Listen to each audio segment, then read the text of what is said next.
Hello everyone. It's Pebble. Apologies for the 32-minute wait.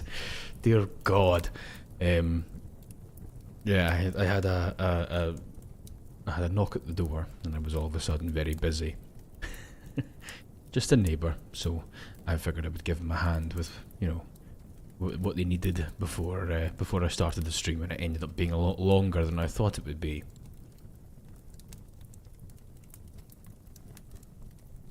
I am a regular neighbourhood Pebble after all. How are we anyway? Everyone having a good day so far?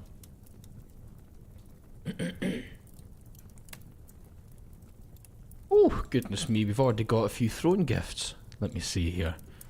Wing, thank you so much for the 2 wooden whiskey glasses. That's so sweet of you, it says, and the message says, yay, I thought you might like this. I hope the quality is good. The brand I originally came across wasn't available through Amazon. Thank you, Wing. That's so sweet. Thank you. Much appreciated.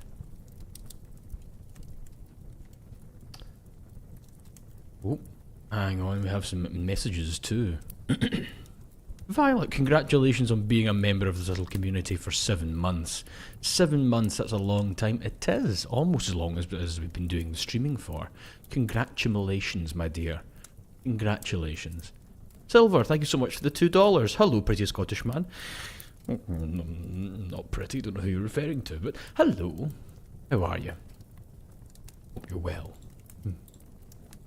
Today, as some of you may know, we just put the poll out on Discord, and I just kind of asked, well, what do you want to see today? And we had Into the Dead, the zombie game again. We had ooh, don't do this to me. Let me see if I can remember. We had Into the Dead. We had Dispatch, which is a new game, and then we had Hunting, and people wanted to see another hunting stream. So we're doing a nice chill hunting stream where I'm going to spend a bit more time chatting with yourselves, you know, interacting with the chat, and yeah, it'll be nice and relaxed, you know, a bit of a slower paced stream, if you get me. There'll be less sort of intense gameplay, and instead there'll be a bit more interaction with the chat. It'll be good fun. It'll be good fun. But I'll go ahead and get the game up just now.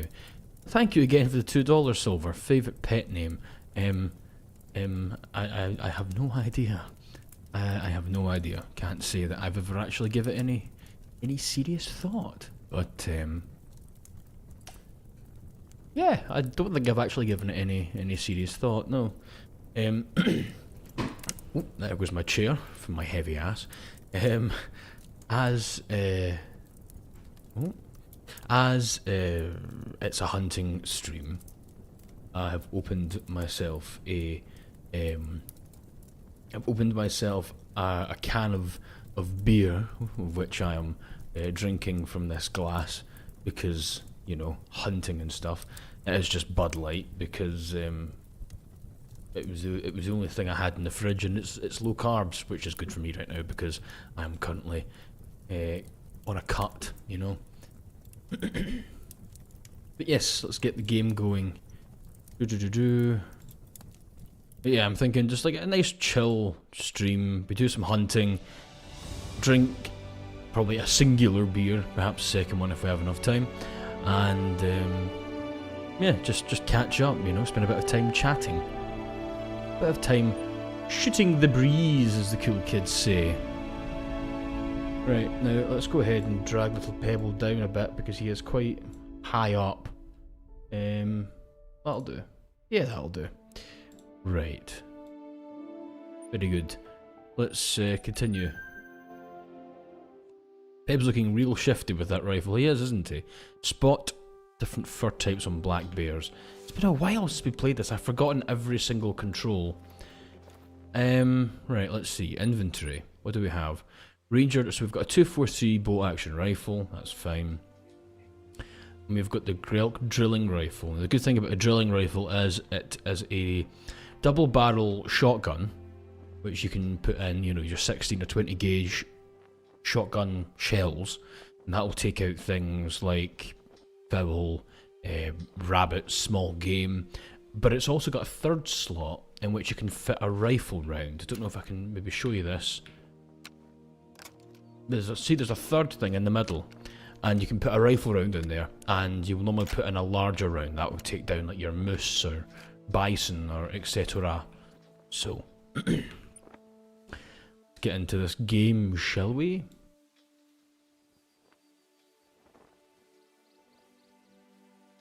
Oakley dokily. So, currently in Leighton Lows. Is that where we want to be? I believe it is. Let's go to this lookout point over here. Heavy ass, I'm already old. Exactly, Silver. Saturnana says, damn, it's been that long. One of the best things that's happened this year. Love you, handsome man. Don't you dare say no. Thank you, Saturnana, and thank you so much for being a member of this community for 7 months. Again, it's very scary how quickly we're approaching a year, isn't it? Where does the time go? So, you might actually see an improvement in quality, because the last time that we played this game, my internet was far worse. Far, far worse. You might see a slight improvement in quality. Hopefully.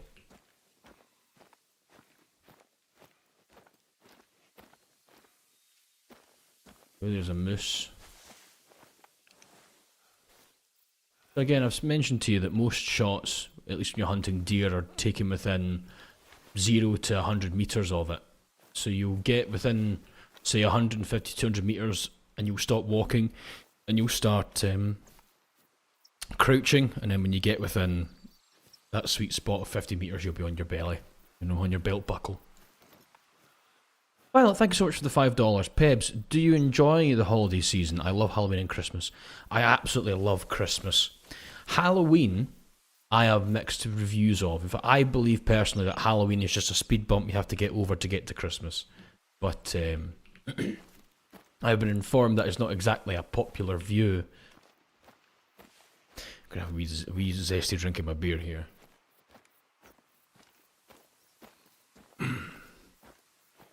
Just some Bud Light. I'd love to go hunting in America. I'd love to go hunting in America. I think that'd be brilliant.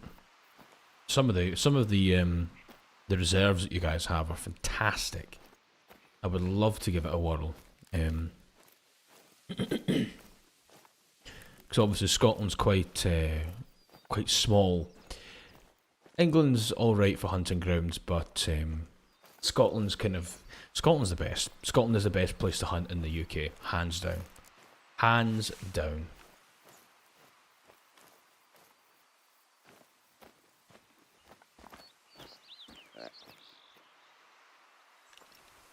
A white-tailed deer. Aha, I see one.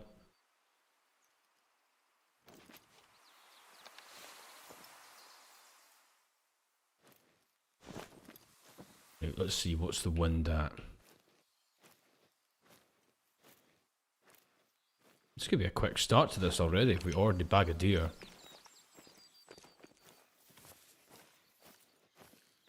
Right, well, again, I always kind of I like to remind you of the basics of hunting whenever we start one of these streams. On the bottom right hand side, you'll see a little compass, and there's a green sort of wedge in that compass. That is the direction of the wind. Jesus.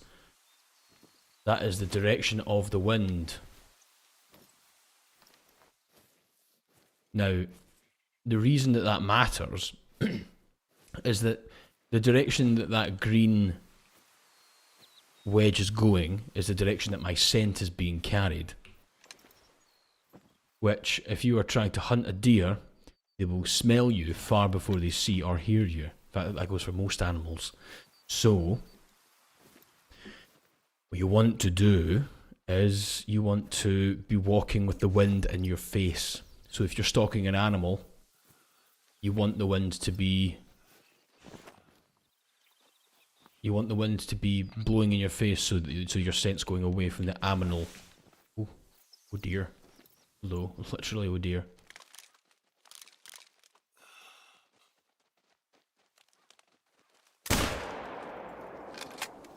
That should be, yeah, that should be a heart shot. I think you'll find that was a heart shot. That was quite good.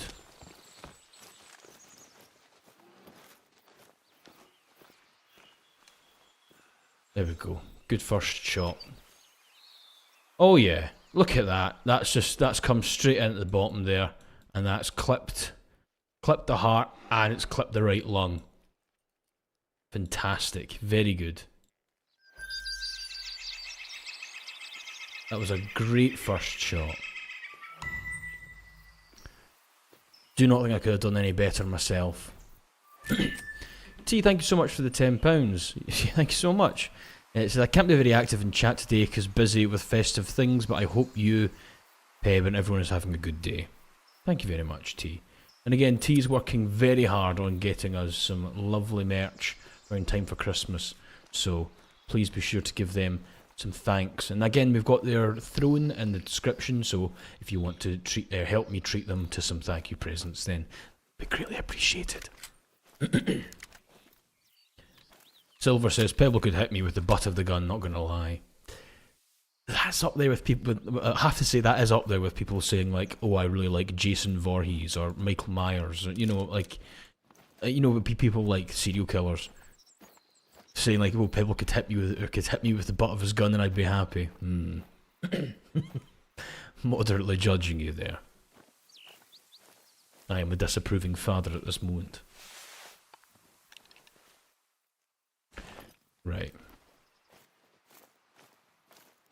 Quinn says, okay, how sick is it that you know that about hunting and stuff? Well, yes, it is one of my jobs. I am a contract hunter, so I have certifications in deer stalking and deer management, so we have to go around and thin out local deer population. The Scottish Government has a very large group of us tasked with culling 50,000 deer a year, because if we don't do that, then they'll overbreed and they'll eat all the vegetation and all the natural habitat and they'll all starve. So, yes, we have to cull 50,000 of a year.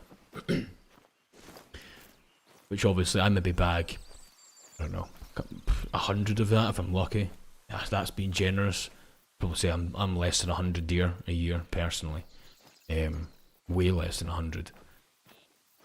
You have people whose job it is, 7 days a week they'll be out hunting, they'll be shooting deer from helicopters, but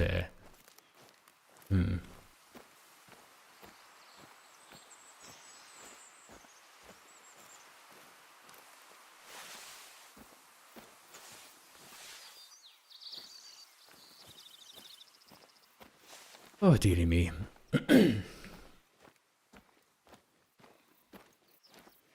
In Tennessee, you're allowed 2 deer per season. I think, yeah, that's because I think in America it's a bit different.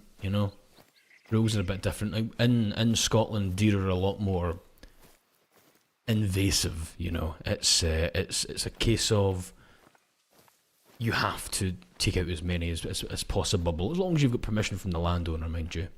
Pebble, when you cull the deer, I think you mean cull the deer, around there, do you keep the meats and pelts? Yes. Well, it entirely depends on what land you're stalking on. So, if you have permission from the landowner, then yes, you can take it home. Essentially, whatever area the deer falls on, right? So, say I'm hunting. Let's do a good analogy, all right? Let's say I'm hunting here, right, in Leighton Lowes, right, and that's a place in Scotland, we'll say. Let's say I've got permission from the landowner to shoot deer, and any deer that fall here, they say to me, okay, you can keep them, then I'm allowed to keep those deer. However, that landowner could just as easily say, you can shoot a deer, but I want you to bring the carcasses to me, because they're technically the landowner's property. So it's up to the landowner. However, if I had permission to shoot deer on this area, right, and the landowner said to me, you can take deer home here, right, and I'm stalking a deer, and the deer just crosses into this territory. So even if, say I shoot it here, and it runs into this land and it falls, because it's fallen here, it now belongs to this landowner. and this landowner might not have given me permission to shoot on his land. And again, so you bring that to this landowner, and you would say, what you're meant to do is you're meant to bring it to this landowner and explain, I was hunting on this area, it's crossed over here, and am I allowed to take this deer off your hands? I'm very sorry to bother you. What you actually do is you just drag the fucker back across the line again. But no, you don't do that. I'll lose my license. You don't do that. That's bad. That's what bad people do. Don't do that. But all this to say that it comes down to the individual landowner whose land you're shooting on. There are some places that are owned by, say, the Forestry and Land Service. They usually let you take your own deer away. But it's very, very common that you get your own. You get to keep the deer that you cull. You'll gralloch them, usually by where they've fallen, which is where you cut them open and you check their kidneys for any nodules or lumps or bumps. You'll go ahead and check for any blue ringworm or chronic wasting disease or nasal botfly larva, and then you will bag and tag it and usually sell it to a gamekeeper. Gamekeeper, what am I saying? Very careful about keeping the outposts and lookout towers free of food scraps, so as not to attract. God, stop talking, big fella. Oh, and you should check out the famous rope bridge while you're here. Stop talking, thank you. Anyway, we'll sell them to a game dealer. So a game dealer is somebody who will like clean up the. It's their job to buy deer in. They'll clean it up, cut it up, and turn it into venison, which you'll then see in like hotels and restaurants. Snake says, "Forgive my ignorance, but I've been confused for a while. How can you tell if you've gone beyond the property you're permitted to hunt in? Are there fences or markers? Usually you'll find there are fences. However, a lot of it is going to be good map reading. So, you can have a paper map and you can roughly work out your grid. And, again, traditional map orientation is severely under taught nowadays. So that's definitely one way. Another way is if you've got like a Garmin, which is like a GPS, like a satellite map, then you can paint, or not paint, you can draw the borders of the landowner's land, and your Garmin will ring or buzz when you're about to step out that land. Eve B. Hey Pebble, I don't know if you remember me, but my name used to be Puppy Love Audio and I was in your Discord server when it first came out. Glad to see you, Puppy Love. It's been a while, it really has. Really has. Pebble, I don't know if this is a new playthrough, but you may need to turn the Game Warden's narration input down again. Probably.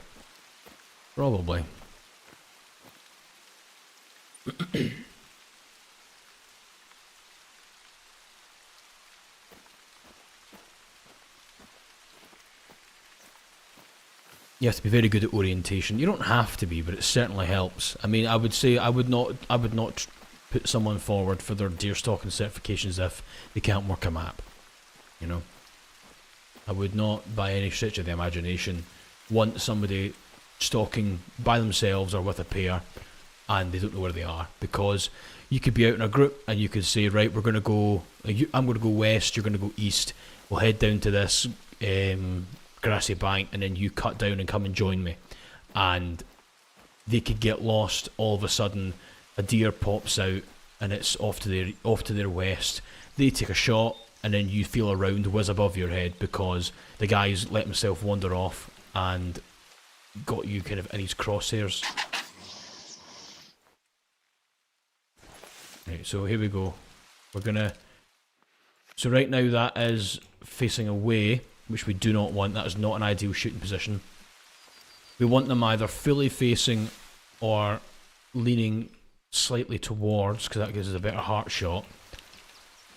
Headshots are actually not advised with deer because it's far too easy to hit the neck, or just, you've seen so many, if you stalk for a long period of time, you see a lot of deer running around with like their jaw hanging off because somebody's tried to go for a headshot.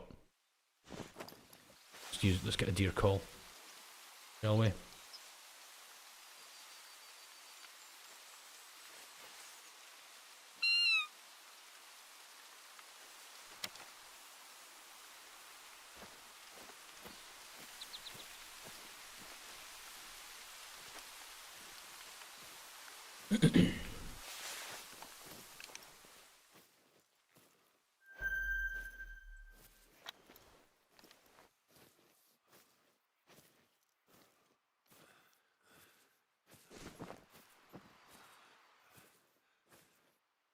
Right. I think in this case, what am I wanting to do here with this deer? I don't really want to get too much closer.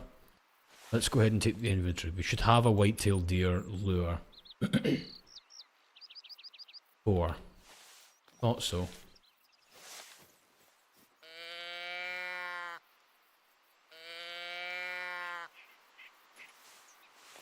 Right.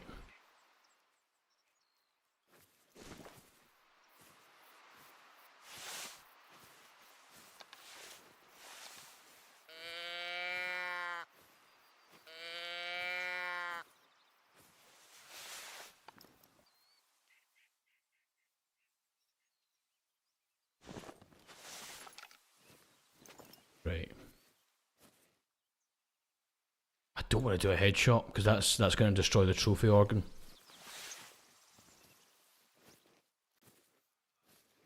Think.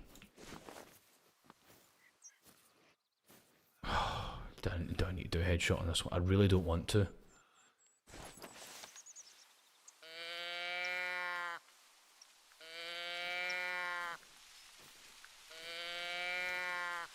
Butt shot? No, butt shots are quite bad. Deer have got quite thick flanks, so you'll find that it really won't puncture in deep enough. If you're really unlucky, you'll get a gut shot, which at that point the poor thing's just suffering. So I think we're going to pull round to the southwest and try and get eyes on this deer here.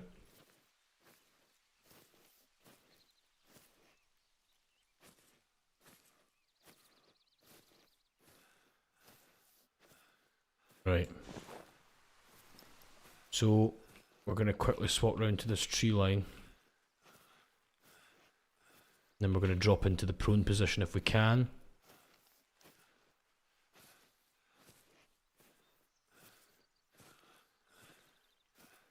Right, here we go. Unfortunately, it's sitting kind of bow-legged in a basket. Which is going to make it really difficult to get a good shot on it.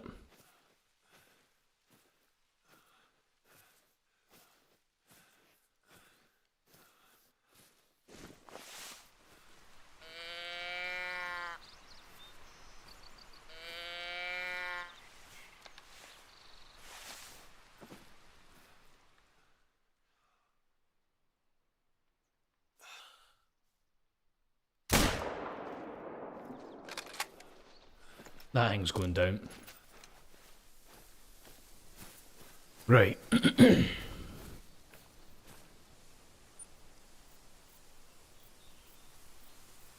Stomach shots are the worst though, even if you end up the meat isn't really the best. Exactly, yeah. Mia says, I'm so glad he's locked in and isn't reading the chat. Why, what am I missing? What filth am I missing? Right, so that's quite a catastrophic bleed. Yeah, vital organ hit, it says at the top right hand side. I really don't see it taking more than maybe 50 metres. There's some scat there. Right, here's the blood. Bleed rate medium. I really don't see it going more than 50 metres. With a shot like that, that's easily, worst case scenario, destroyed the front leg. It's shattered its shoulder. Yep, there you go. Aye. So I'm guessing that this deer, I think the round is passed either through or just behind its shoulder, and it's taken out its lung. Yep, so it's coming just behind the right or the left shoulder, and it's popped the left lung, and it's embedded itself just right here, right in the what's it called? A bronchial, the thing that connects both of your. It might be called the bronchial, the thing that connects both your lungs. So yeah, spot on, spot on.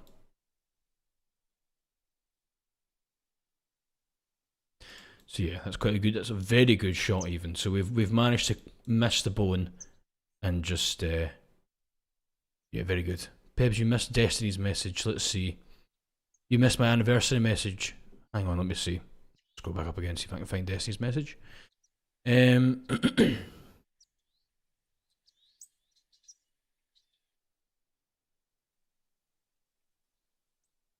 I missing something? I can't. I've just scrolled up all the way up to T's message. I didn't see anything. Oops. Anyway, yes, that is a very good shot. It's a gold deer. I was kind of expecting that would be. Let's taxidermize that, shall we? Good. That's a prime example. A very good deer. Right.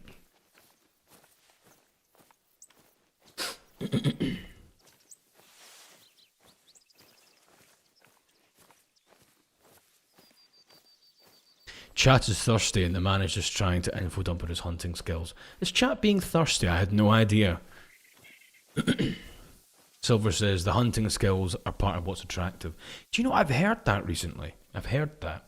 So, a lot of the hobbies I do aren't particularly sexy. So, like, you know, hunting, because you're up to your, you know, like, when I say not particularly sexy, I mean, like, in practice, they're not particularly sexy. Because when you're hunting, you know, you down the deer, that's all fine and well, but then you get up close to it, and you're up to your elbows in deer blood and guts, you know, you're gralloching it, you're taking out the internals and cleaning it all out, and yeah, not very demure and nice and aesthetic. I also do, as you know, a lot of bushcraft survival stuff, like, you know, and teach that as well. Teach kind of the more advanced wilderness survival, water purification, orientation and map reading, you know, hunting, gathering, which sounds really nice and kind of like rugged and sexy, but it's really not, because you end up, you've been out for 2 weeks straight in some wooded area somewhere, you stink to high heavens because the last thing you want to do is clean yourself, because nothing in a forest smells clean. So if you smell clean, then all the animals are going to know that you don't belong there. You're covered in, you know, mud and probably dry deer shit and rabbit shit and blood and various juices and, yeah, sap from trees, and it's just not very sexy. Not very sexy at all.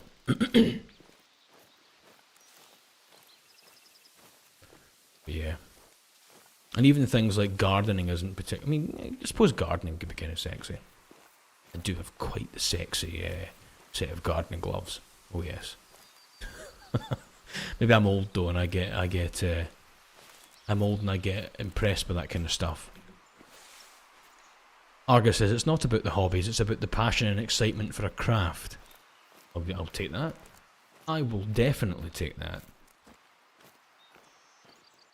A man with a skill, a provider, a very kind soul who teaches our whole rock pile to never settle for less than generosity. Love you, Pebble. I love you all too.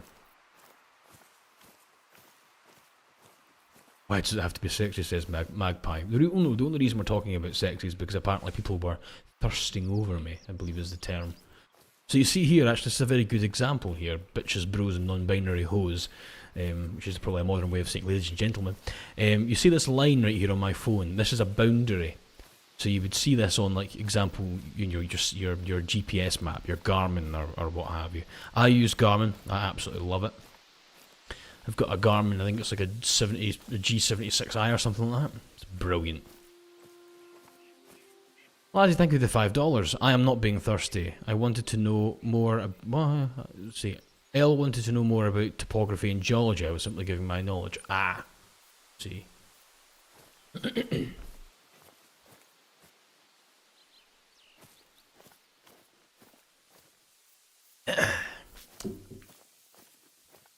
But yes, you're all getting a good education in this.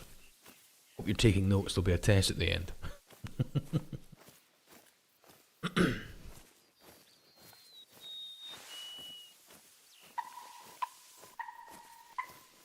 Ooh, a Miriam turkey. That's what the shotgun's for. Although I may as well change it off of the rifle rounds because I don't want to put a. I think it's a huge round I've got. It's yeah, a 9.3 by 74R polymer round, which will take down like a bison. If I put that through a turkey, it will turn it into mist. If you're a teacher, do you have a ruler to hit our hands with? Not that kind of teacher. Says I'm an outdoorsy teacher, I'll just make you do push-ups or run up a hill or something, you know, physical punishment. Or physical exercise as a punishment. Get you all sweaty and hating life. Snake says, Pebble, I came here to escape studying for an exam, and you're telling me there's a test? Yes, you have failed. You have failed to escape your studies. Prepare yourself.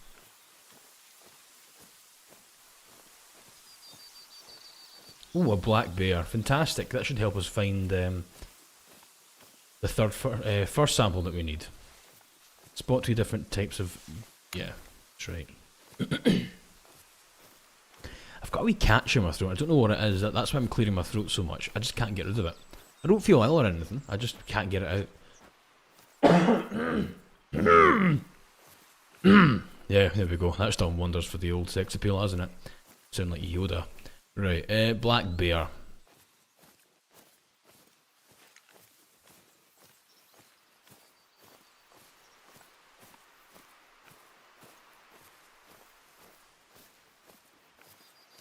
Right.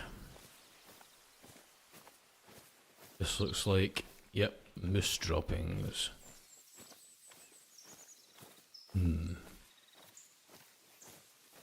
Turkey. You good, Peps? Yes, I am living La Vida Loca. Yoda Pebble audio when? Never, if I can help it.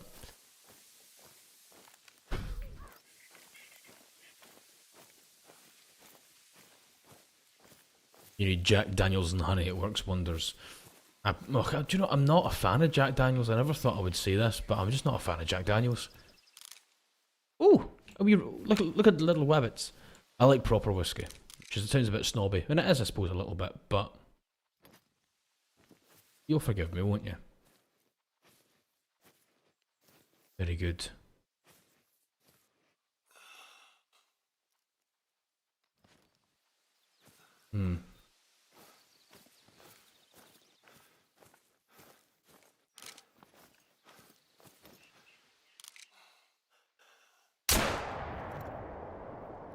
Did I get it?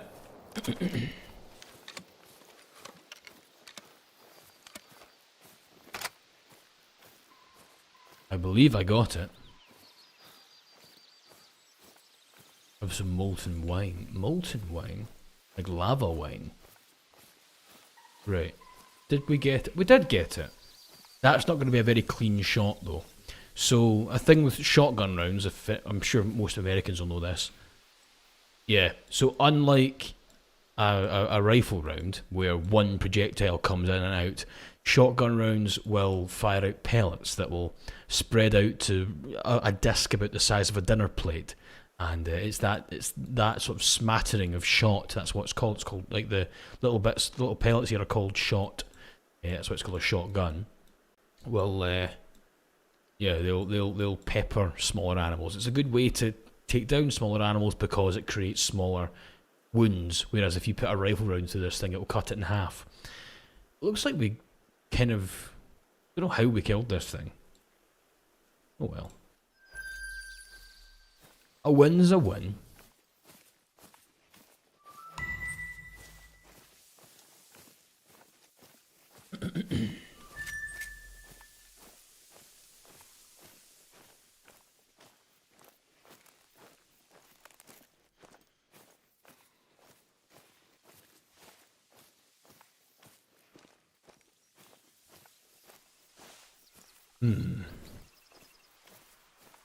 I want some whiskey. You're officially 21, says Ariana.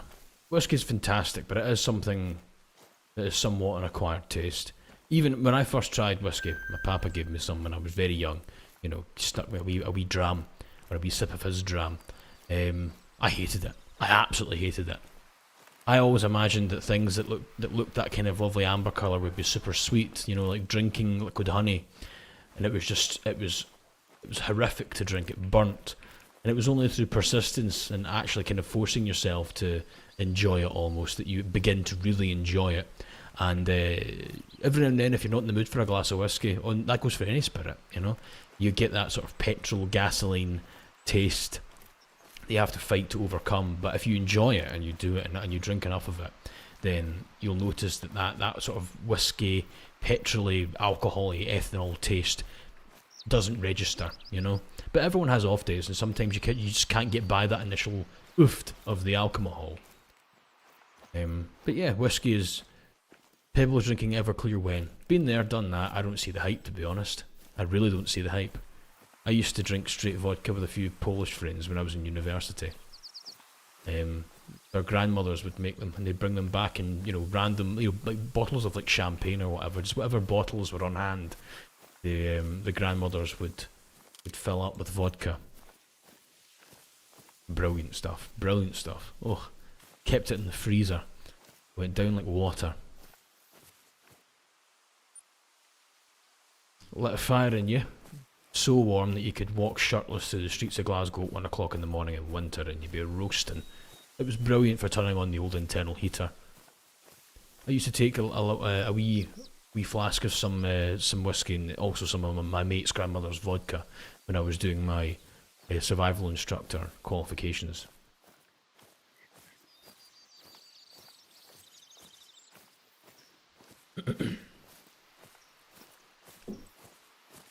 Another zesty drink of beer here.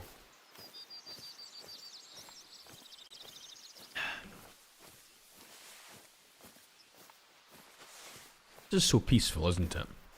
Nice and peaceful.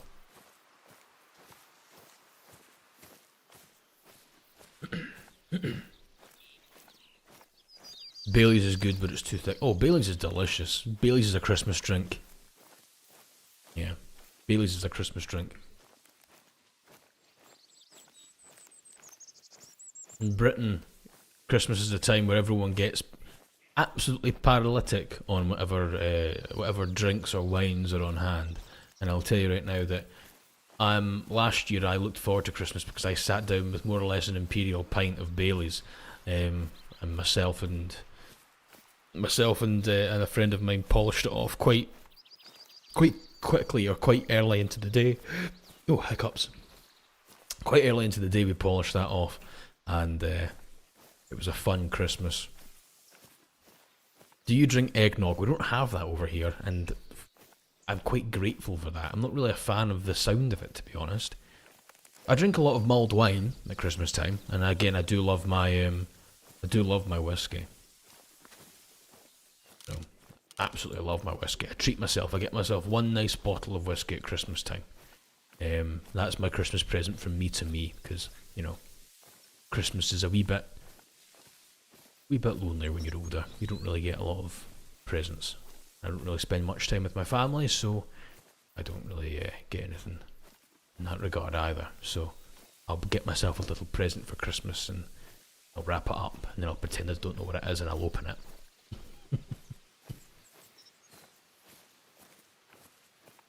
Loop says, speaking of whiskey, I sent you a suggestion on Throne. Okay, I'll go take a look at it right now. Hang on. Right.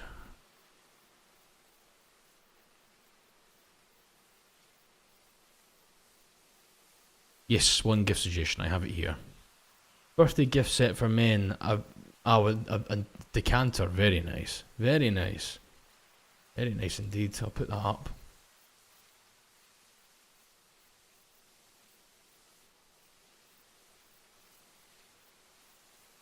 Good find, Loop. There we go. Suggested by Loop. And we'll put this under community suggestions. Community suggestions. Dear me, it's too late for me in the day. That was a proper, like, stutter / slur and a half. I don't know why, but very recently I felt like my tongue's getting too big for my mouth. Like I'm really starting to trip over myself when I'm speaking. And it's not when I'm doing anything like, for example, if I'm barking orders in the military, or if I'm, you know, doing anything that requires like, you know, loud thing, like shouty things. It's if I'm having a calm conversation, I find myself really starting to to trip over myself quite a bit. Quite weird. Quite weird. It's probably just because I'm so tired. That's a female moose. A female moose. Do we bother? Oh. No. Why can I not? Aha. Okay, there we go.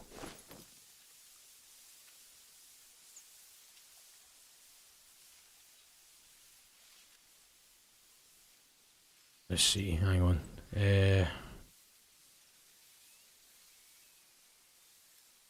Try to catch up with the chat there. It wasn't loading.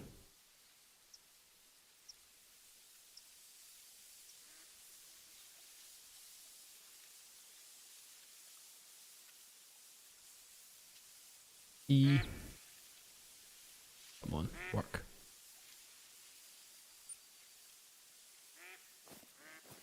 There we go. Very good. Right. Oh, we've changed Pebble over by mistake. Oh well, I kind of like that one, to be honest. We'll move him down into the corner a bit more. Transition. Very good. Look at that. I like that. I like that Pebble. It's a good Pebble. Right. Okay. Taffy says the game looks cool. It does, doesn't it? Right, so with this we're going to need the larger larger round. Right.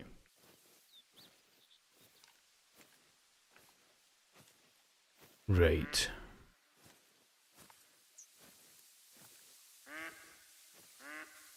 Just quickly.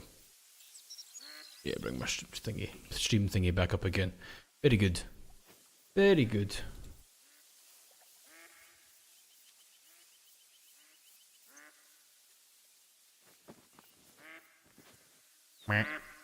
Bloody ducks. Bloody ducks.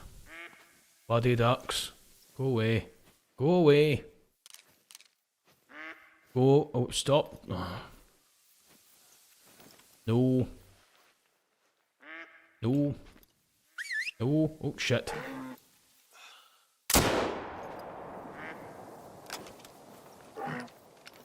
Yeah, that thing's injured.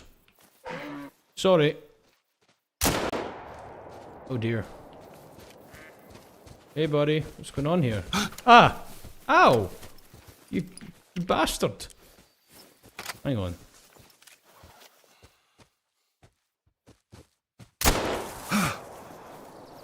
There we go. Very good.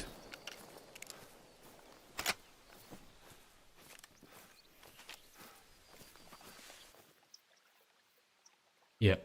Aye, long shot. Very good.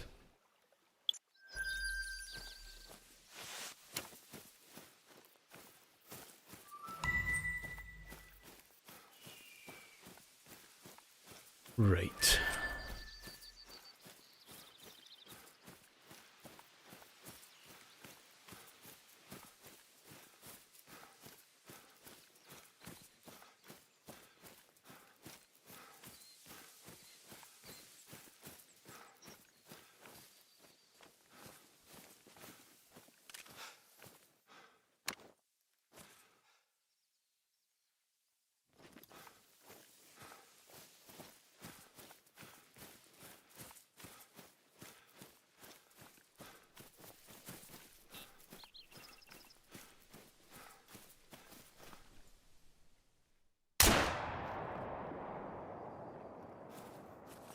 Very good. Now that's called leading. Leading is a term of shooting where you track onto the bird and then you go ahead and you lead. So you figure out how fast it's going and you start to bring the shotgun slightly ahead of it, so that by the time you pull the trigger and that shot or bullet or round or whatever it is you're using travels through the air, it will impact the bird. The bird will essentially run into it. You see that quite a lot with things like clay pigeon shooting. Where you will track and lead the bird, and then you will pull the trigger and the bird will fly into the bullet. Or into the shot, indeed, whatever it is. Whatever projectile you are using.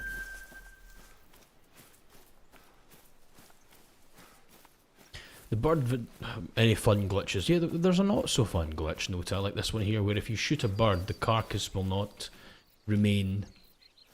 Of a pain, to be honest.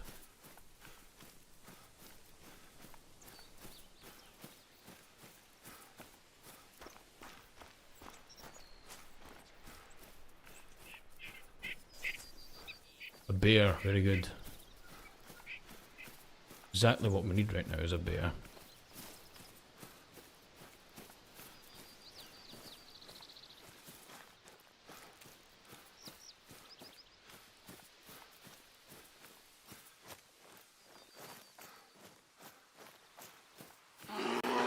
Aha! Bear. Where? There it is.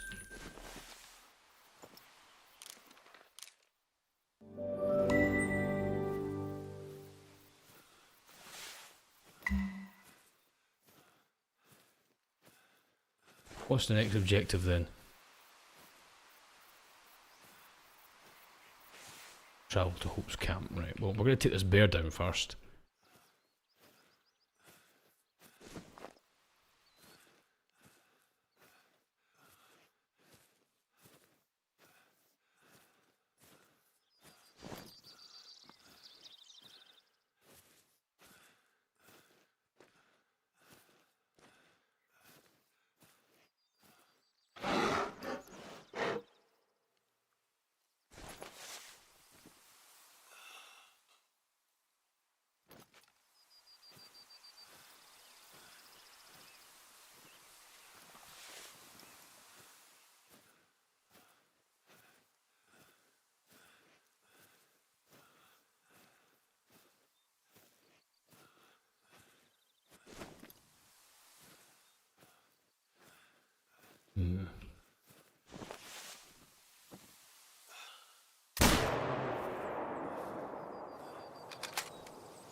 Come on. Yep, that should be it. That should be it. Come on, buddy. Give in. Give in. Yeah. There we go. Very good.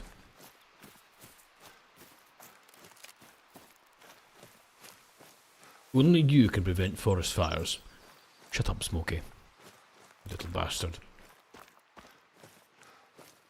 So that first one was a vital organ hit. Yeah, vital organ was hit straight away. I'm going to guess that that went through a lung, and the second shot went through and shattered a leg, like a shoulder. Yeah, so look, first, yeah, I told you, straight through, broke the back, and hit a lung. Improper ammo? What do you mean? 243 polymer tip should be fine for that, unless they're classifying that as a 4. Which is bullshit if it is, because inventory, let's see, ammunition 243. Yeah, 2 to 6. I recommend the class 2 to 6. Bullshit. Utter bullshit.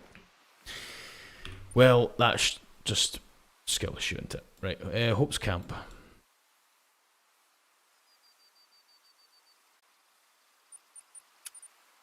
Where is the nearest? I believe this is the nearest, isn't it?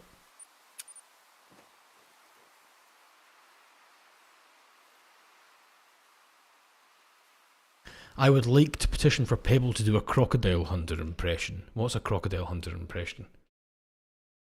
I mean, like Crocodile Dundee.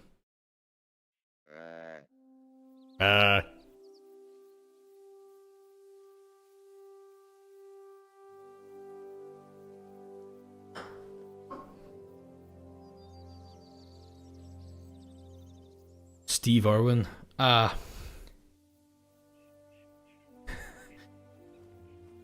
Poor Steve. The man who believed that stingrays love foreplay. And where'd that get him? Sorry, that was not... It's not in good taste. It was not in good taste. R.I.P. Steve Irwin.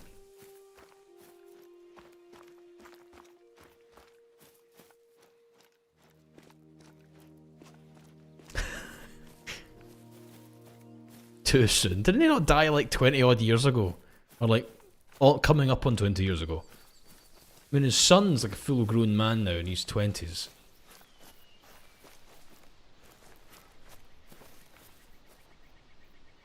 He was on a dancing show very recently, wasn't he?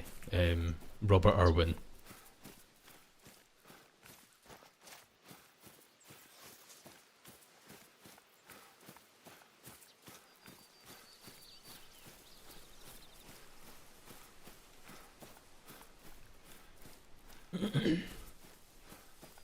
Try that joke in 2079. I won't be alive in 2079. I'm not seeing 30.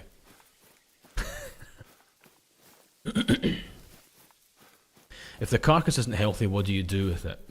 So, if it's got an abnormality on it, like I say a tumour or something, you would note that on the tag, and you would report, and then you would give it into the game dealer, and they would deal with it. However, if there's a more serious thing, like you believe it has chronic wasting disease, you would then call the disease control, and they would advise you on what to do. Normally, as you have to bury it at least a metre deep, and then yeah, inform them, and they'll come out and burn the carcass. But thankfully, there's not been a case of chronic wasting disease in the UK that we know of. If to anyone who doesn't know, chronic wasting disease is the zombie deer thing.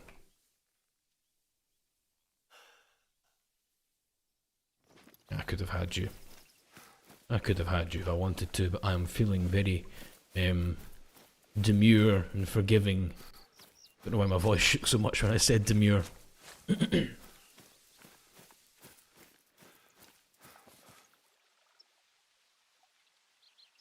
Perhaps you will live till you're 80. See what I mean? My tongue's too big for my mouth. Perhaps you will live till you're 80 if you don't accidentally hurt yourself again. Oh, I really don't think I will. Really don't think I will. I've done a lot of silly things over the years. You know, I will have to. All the things I've done with the army, I'll have to pay for them eventually. You know. Right. Okay. Let's get a good position set up, and come on, we can do better than this.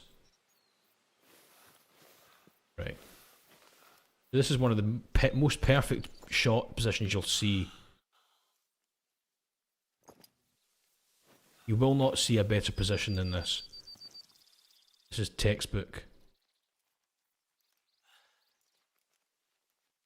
But for some reason we just can't aim in. Calm down. Breathe. I think we have to wait for our heart rate to go down. Which is in the bottom right hand side, the pulsing heart. Right.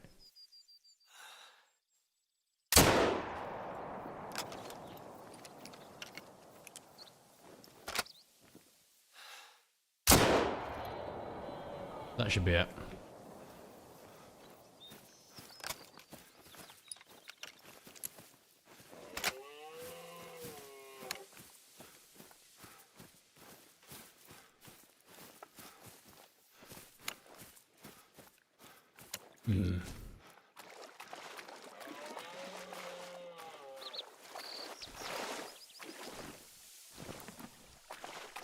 Right.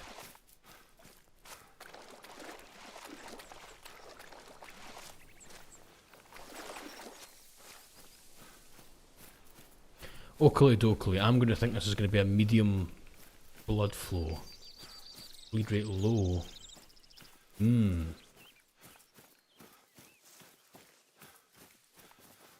rate low. I don't know, I do not really see. Though if the Scottish healthcare system is better than the EU, barely. No. Besides, I don't go to the hospital. I don't go to the hospital because, again, the NHS is a nightmare, and it really is. It's shockingly shit. I don't bother. I just deal with it all myself. Lordy.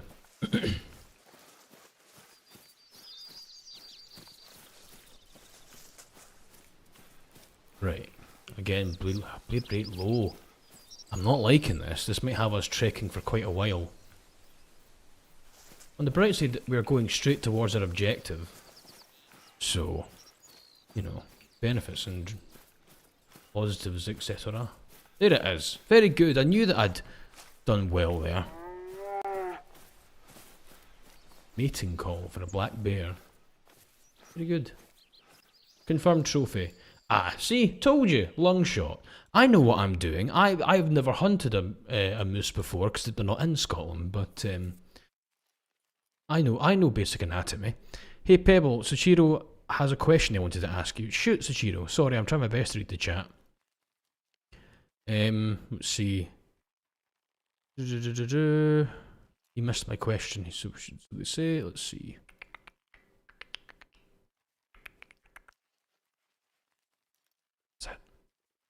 Where is the question? Pebble, what would the most ideal thing to hunt for a beginner hunter living in a cold region? What would be the most ideal thing? I don't know. I mean, in terms of... Janice says I've been on the waiting list with the National Health Service for 2 years. Yep, that sounds about right.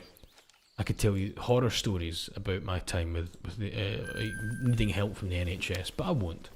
Because I know that it's not any of the healthcare staff's fault. They're all saints. They're just severely underfunded.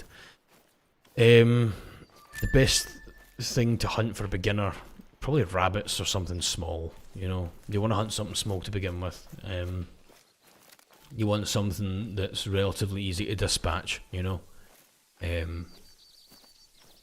So yeah, let's say start with rabbits. Work up to deer. You know, because deer are good, but if you misplace a shot, it's up to you to finish that deer off. And it's far easier to misplace a shot and have a deer living than it is for a rabbit. You know, a rabbit will normally die pretty instantly, almost no matter where you hit it, you'll probably end up killing it. But a deer, a lot more can go wrong, and if you accidentally wing a deer and, you know, it runs away from you and you see like one of its legs is obviously broken and it's flapping around behind it as it runs, congratulations, you're now going to spend the rest of your day chasing that particular deer, which means that you're going to be ignoring every other obvious trail sign of animals in order to find this one bloody deer. It's another one, hang on.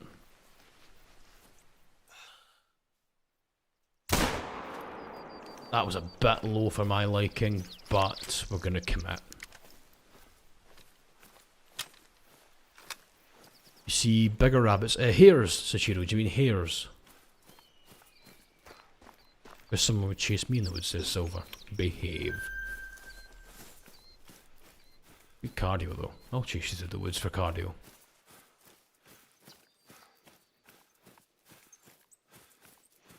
No greater motivation than running away from a man with a big knife. My neighbours, God knows what they think, because when I'm going out for a hunt, I'll be walking, or you know, to do any bushcrafty stuff, I'll be walking out with like 2 or 3 axes, or 2 axes, a massive saw, rifle, bunch of fire lighting. So yeah, it's not the best thing that you want to see if you're a neighbour and you have young children and you see a heavily armed man walking to his car.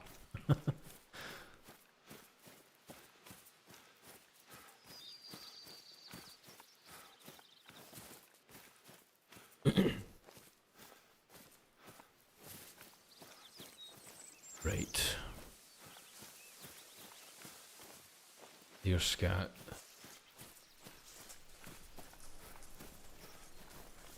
Yeah.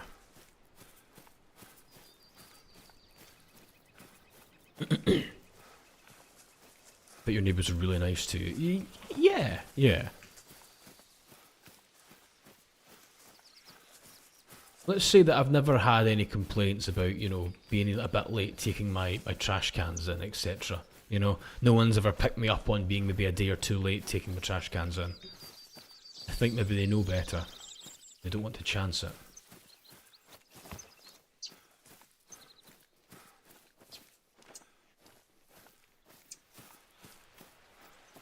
Is this the blood? No, this is poo. Hmm.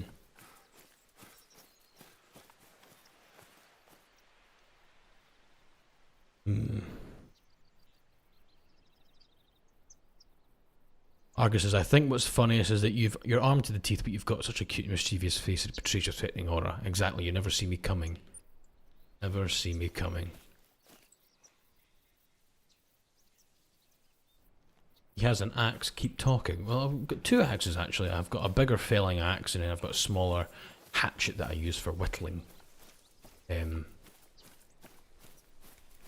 Yeah, so I'll be doing a lot more vigorous work with the larger felling axe, and then the smaller hatchet is just for it's just for kind of fine work. So we'll be making like tinder, kindling, etc., and maybe using them to bow some wood into some good tinder.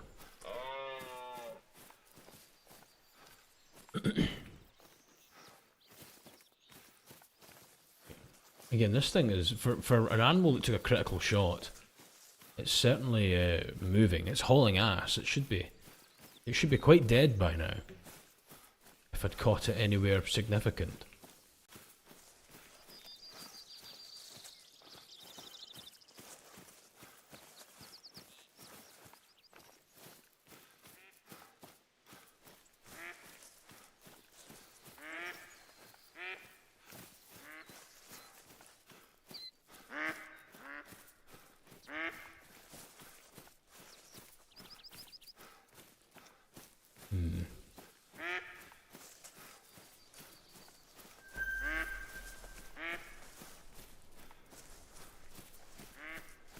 Interesting.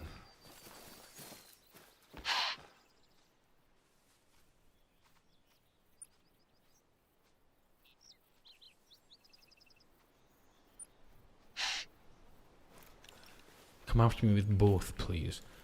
That's not very wise use of resources, is it? I mean, you don't need two axes. You keep one back at your camp, and then you take your felling axe out with you, and then you would keep your smaller hatchet back at camp, and you would fell the logs and bring them back to camp, and then you would take out the hatchet. You wouldn't run around with both. There's no rhyme or reason to that. Rabbit. Very good.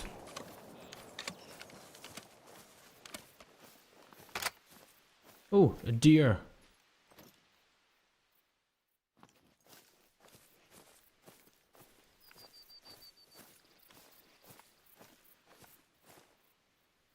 Yeah, that'll do it.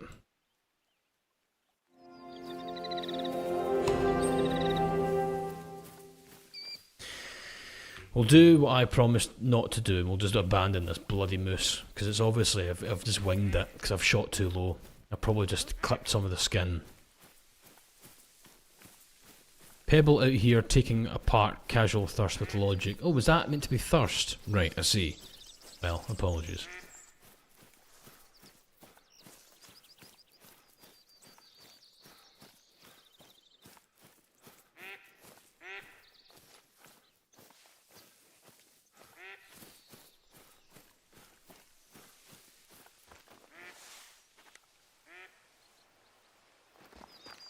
I don't know if that was meant to be, sorry, I don't know if the fact I didn't pick up on that being thirst says more about me being clueless or Silver being horrific at being thirsty. Either way, I'm disappointed in somebody.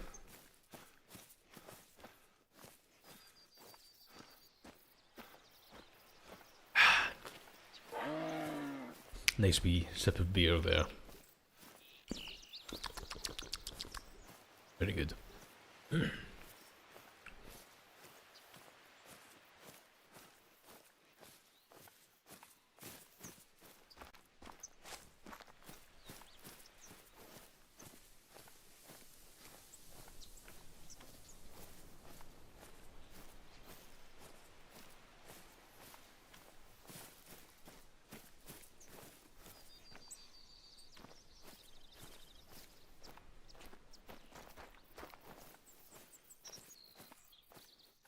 It's a very pretty game, isn't it? It's very pretty.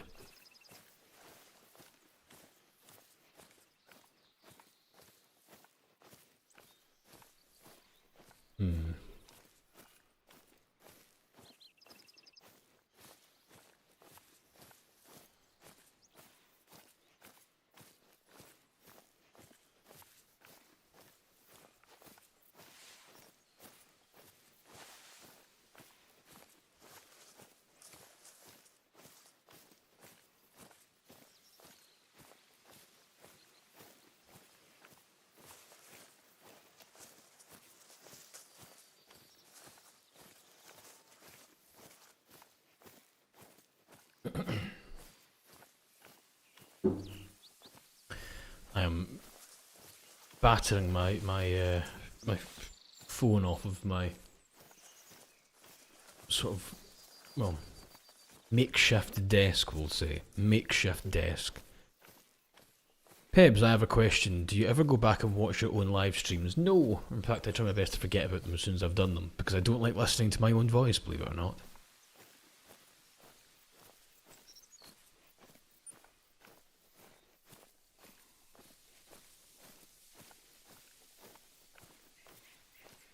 It's the boy in the corner. It is Nil, it is. Your favourite little Peb.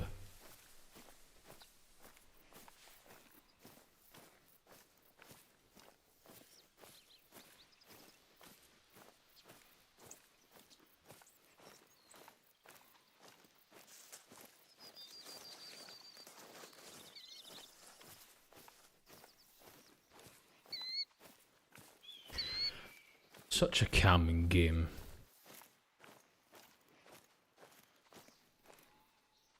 I hear a rabbit. Rabbit? Hello, rabbit. Rabbit? Rabbit! Hello. Goodbye.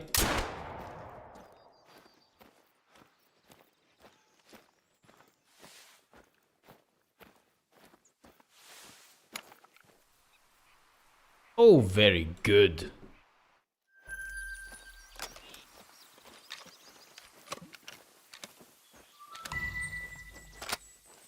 We have to go and dispatch aminals from a grounded blind. Where the hell is the grounded blind? Hunting pressure is medium here. A ground blind, let's see.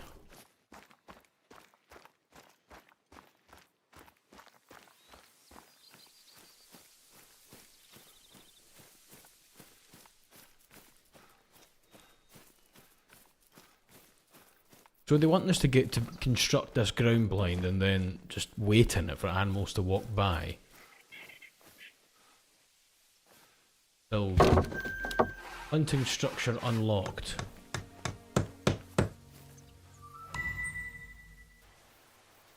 Harvest wildlife downed from a ground blind.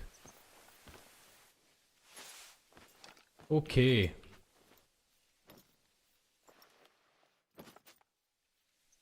And now we wait. Now we wait.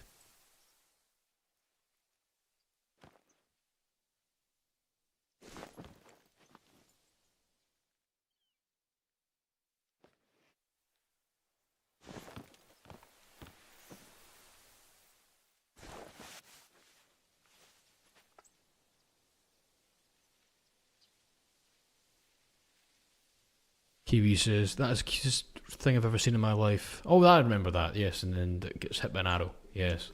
And then she goes, I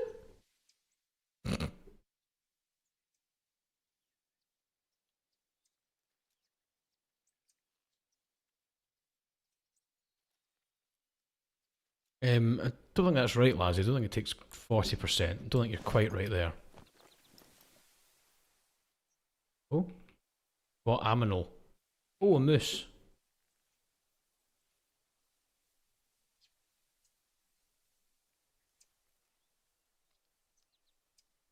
Oh, it's went by cover. Damn.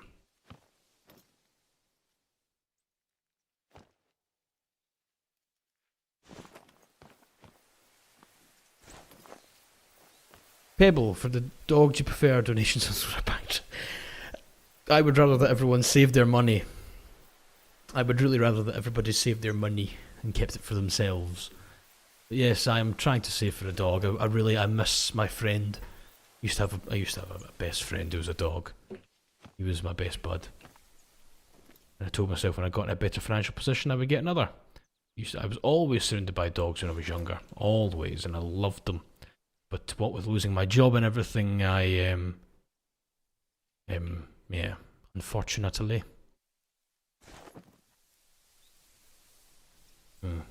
Unfortunately, I lose my job, I just couldn't afford to get another dog. But now that we're potentially looking at getting another job soon, because I had an interview today that went very well, I'm hoping I get the job from that. I'll be able to start saving for a dog. Dog. Little doggy.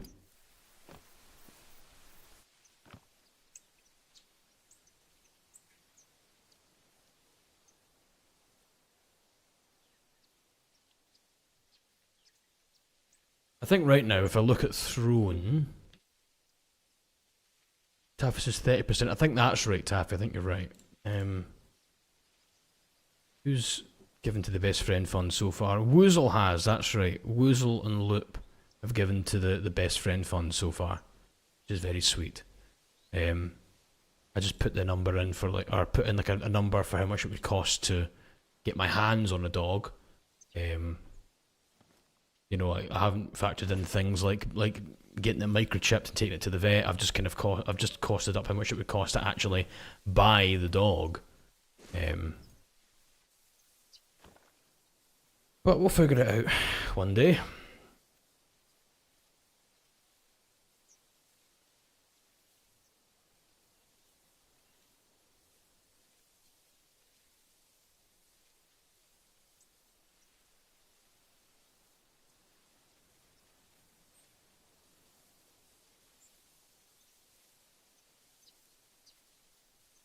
Renee, thank you so much for the $150 towards the Lost Job Fund. Thank you so much. That's going to help so much with it's going to help so much with just getting groceries in and stuff whilst we're looking for a job. Are you trying to get a pure breed? No, Lazzy, no. The dog market is ridiculous in the United Kingdom. Ridiculous.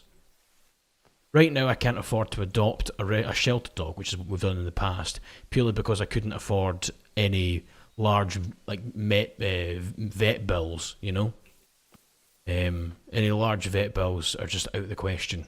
So rescue dogs, you know, rescue dogs, unfortunately, especially older ones, which are ones I prefer to adopt, are it's just not viable, you know. If to give it a good life, I would need a lot more income so that I could take care of it properly. Aha, okay.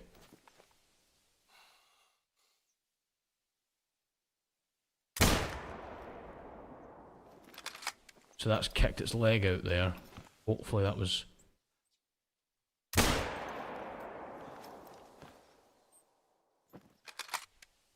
go ahead and check that out. Shall we? Get a pit bull and name it Spaghetti. No, I was looking to get a bulldog and calling it Hank the Tank. I want dashhound. Yeah, I was torn between a dashhound or a bulldog. A dashhound is how much it would what I put on throne is how much it would cost to get a dashhound in the United Kingdom. A bulldog would be a bit more expensive, but yeah. Ugh. Again, it's a distant pipe dream, eh? But a boy can dream. Yeah, vital organ hat, very good. Another vital organ hat. Oh, shut up.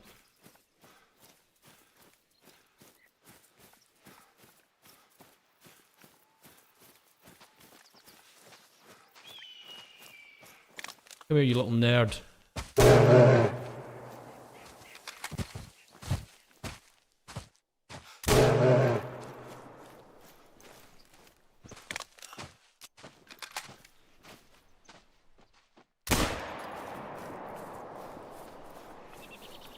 Fine, you asked for it. Oh, I'll come back for you, you little dick.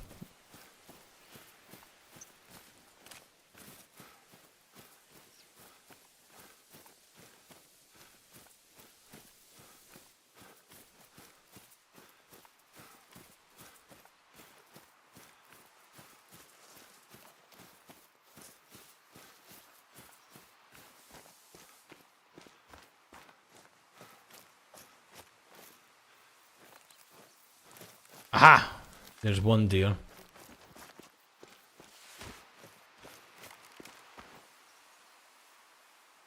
Oh, that was a good shot for being so far away, for 364 meters.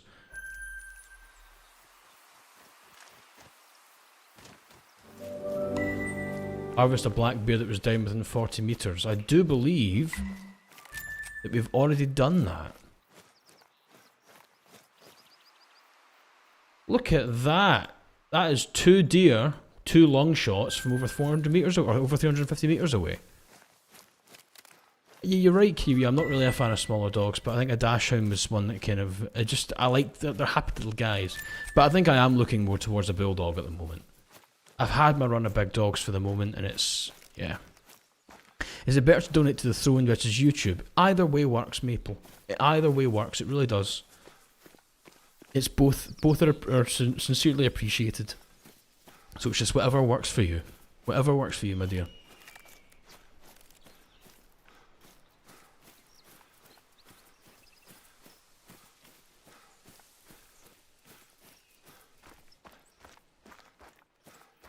Right, here goes the bear.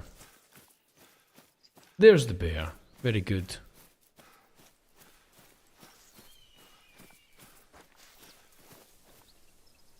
Oh, very good. Very good.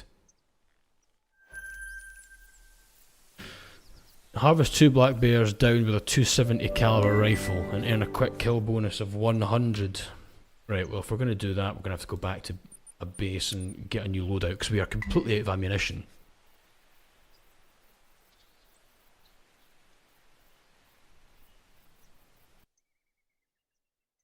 Thank you, Maple. That's so sweet. Well, again, I look forward to seeing any contributions from yourself. It's so sweet. But again, donations, you don't have to give me anything. I do all this for free because I want to make sure that I can, you know, give you all content you enjoy. So if you don't have to. You don't have to give me anything in return. That's not how this works here. We don't do that here. 270. Let's go ahead. How much monies do we have? 13,000. Let's go ahead and... okay. Compatible items. Let's buy some polymer tips. Storage. Right, well, we're going to need some...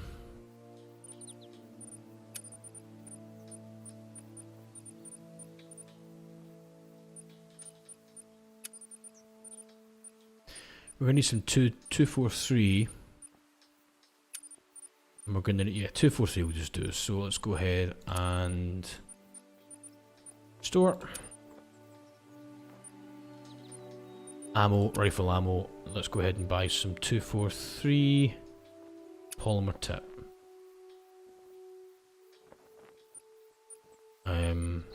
Okay. 2 long rifle. Bless. Right. Let's go back to storage.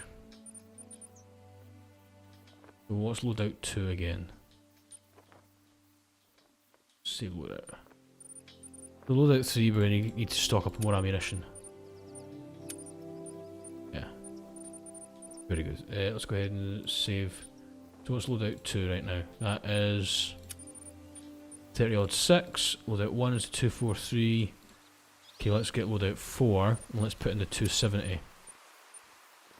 And then we'll put in the drilling as well. Ammunition we'll go for 270 and the 9.3 by 74R, and we'll go for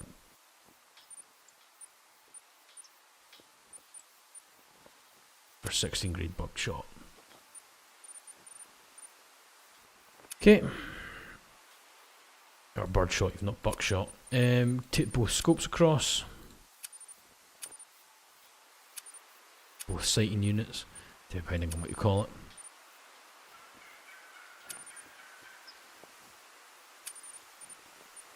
Okay. Consumables, let's get the scent eliminator. Binoculars, let's get... yeah, get them over. Okay. Store. Can I buy some new binos? Oh, I can't. Damn. It's annoying. Can I buy some more sights? Oh, I can't. That's equally annoying.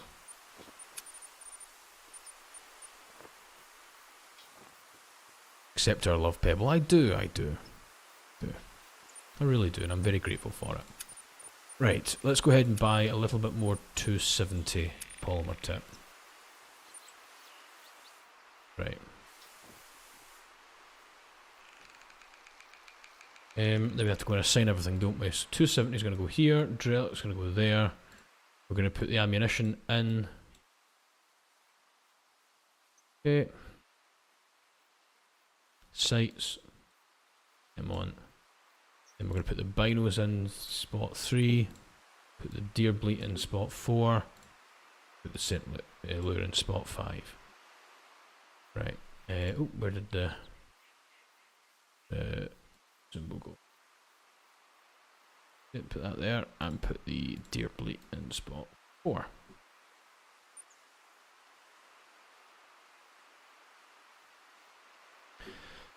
Okay, so let's see, ammunition wise, this will do 4 to 8, 5 to 9 and 1, so we're missing a level 2 and 3. Missing a level 2 and 3, I don't like that. Perhaps we're going to change out the shotgun ammunition then. Maybe we need to get a buckshot shotgun ammunition. 2 to 5. Okay, yeah, I'm kind of digging that then. We'll take out the bird shot and we'll put in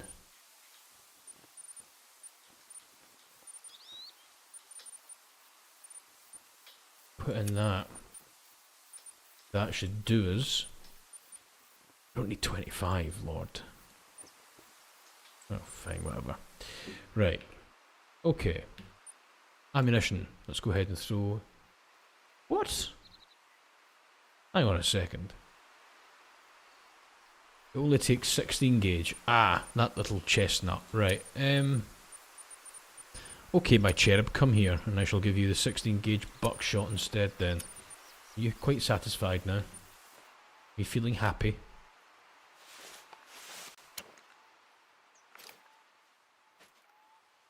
And then we'll go ahead and load the 16 gauge buckshot in.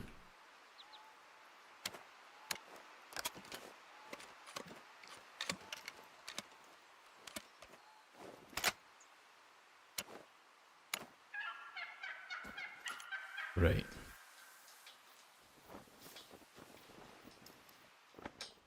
I've never shot 270 before, so that'll be interesting.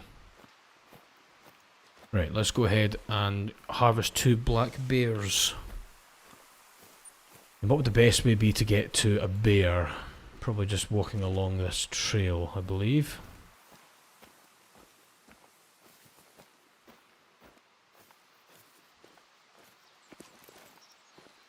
Loop, thank you so much for the $100 towards the Lost Job Fund and $30 towards the New Best Friend Fund. Goodness me, that's so sweet. You're spoiling me. Thank you so much.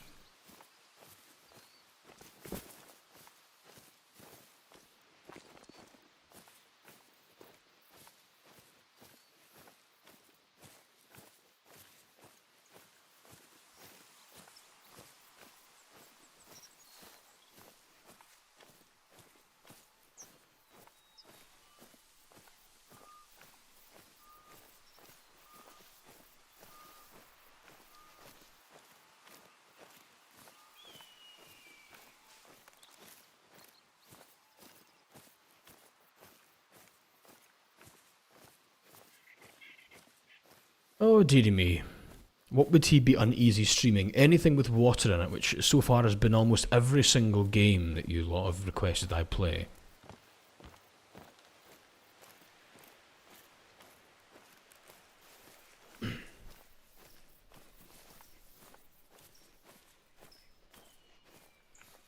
Oh, don't even get me started on Subnautica. We got down to the deep, dark water, which was something that I already wasn't thrilled about, and then you finally said to me, surprise, here's a sea dragon.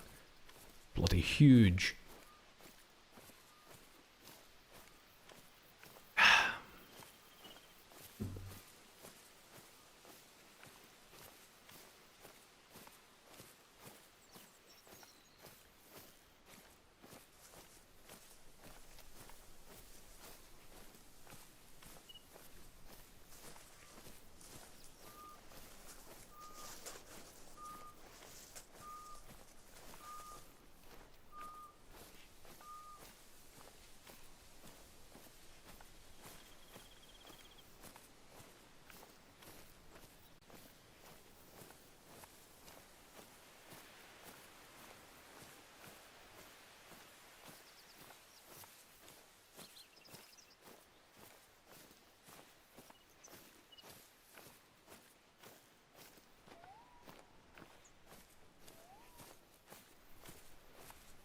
La da da da. Very good.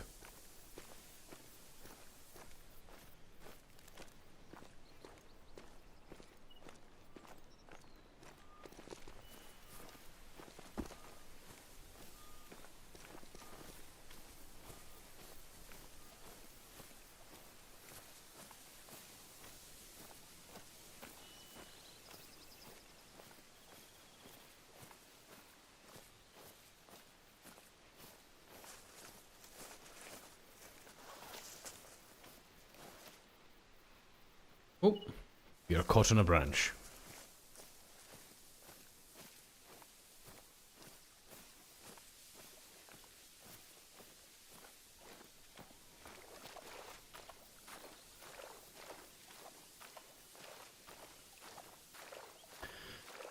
Oh, dearie me.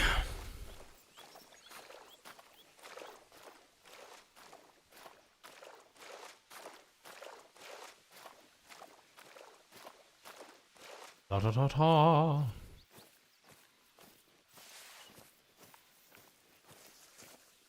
And last big gulp and this beer will be done.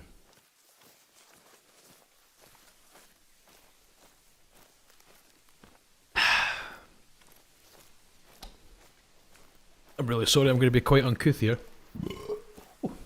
Apologies. Pebs, are you going to be playing the last Tomb Raider next Thursday? Yes, I think I shall.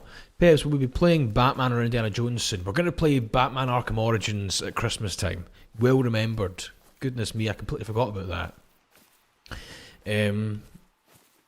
But yes, Tomb Raider will be getting played, probably not next Thursday, because that's going to be Subnautica again. Grr. But after that, yes, definitely.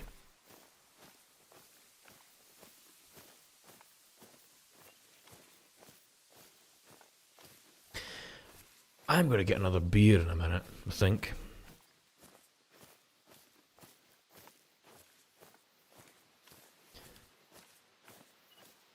Oh dear.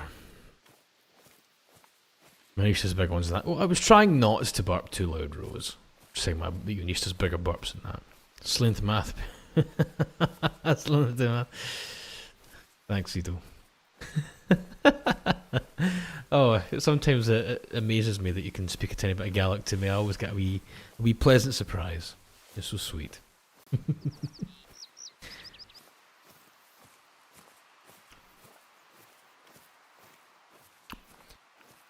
Oh dearie me, but that's not bad. That's one beer and it's taken me about an hour and a half to drink it. So I'm getting slow in my old age. Time was, you know, you would if you walked into a bar in Glasgow and you saw there was a queue to get served, you know, at the bar, believe it or not, you would end up whatever drink you were ordering, you'd order two of. You would drink one to drink and then one to drink whilst you were at the bar waiting for the next round. Oh, gone are those days. Gone are those days.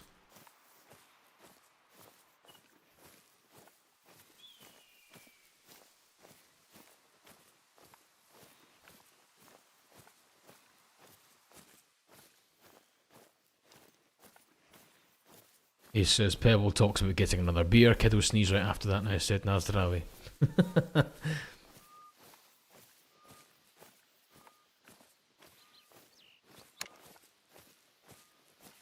So peaceful in this game.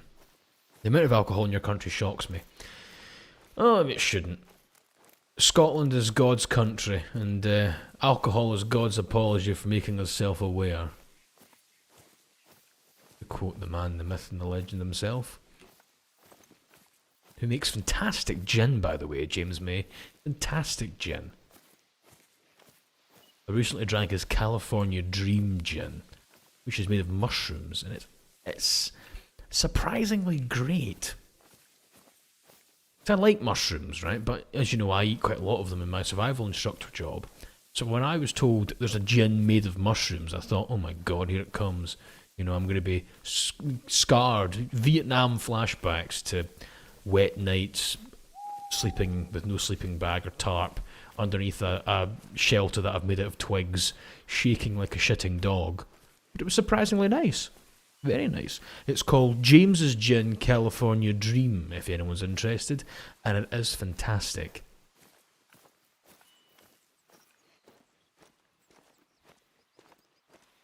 Good night, Karma. Sweet dreams. Again, I'm hoping that this will help people relax this stream. It is a lot more chill. There's no set objective to it. We just relax, really. We just relax.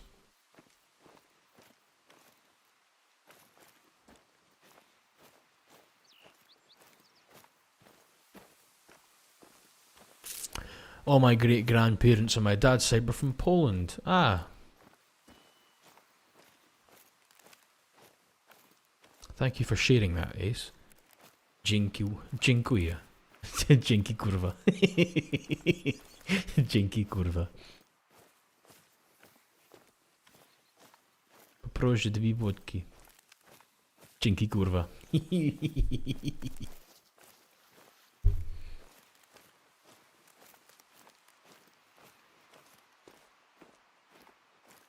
Pebs, I'd love to send you Hawaiian moonshine one day. Oh, I don't know about that. I don't know about that. You Hawaiians are particularly strong, and you're a big peoples. I think that moonshine moonshine is typically called as such because it's very strong. And if you are drinking moonshine that the Hawaiians call strong, that might just put me on my arse. I'm a big guy, but I am no no Hawaiian.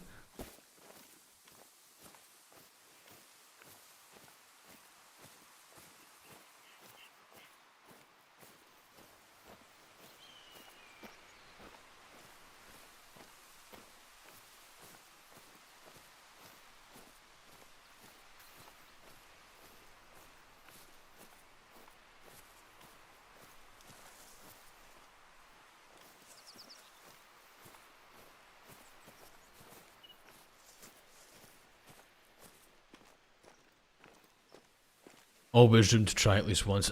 Am I right in saying, Kiwi, that the native peoples of Hawaii, because I remember we were talking about this once, not you, sorry, but I was talking with a friend of mine from the army. He was absolutely hell-bent that native Hawaiians were called Samoans, and I went, no, that's just not right at all. You're completely off of your geography. Native Hawaiians are called Kanaka Maoli. Is that not, am I right in saying that?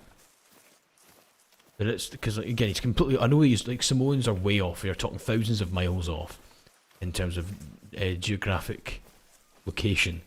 But am I right in saying that it's Kanaka Maoli is probably butchered that? But that's what the natives of Hawaii are called, or am I wrong? You are 100% correct, Pebs. Hey, I'm proud of myself there.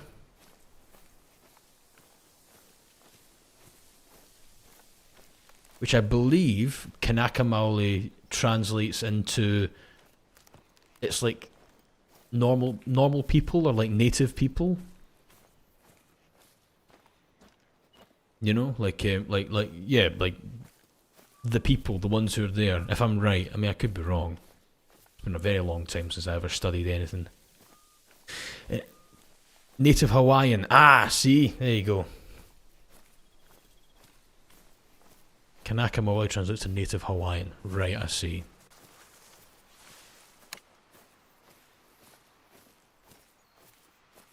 Pebble, big brain, soaks up knowledge like a sponge. Not at all. I'm absolutely useless at anything that's moderately important, but I've got good...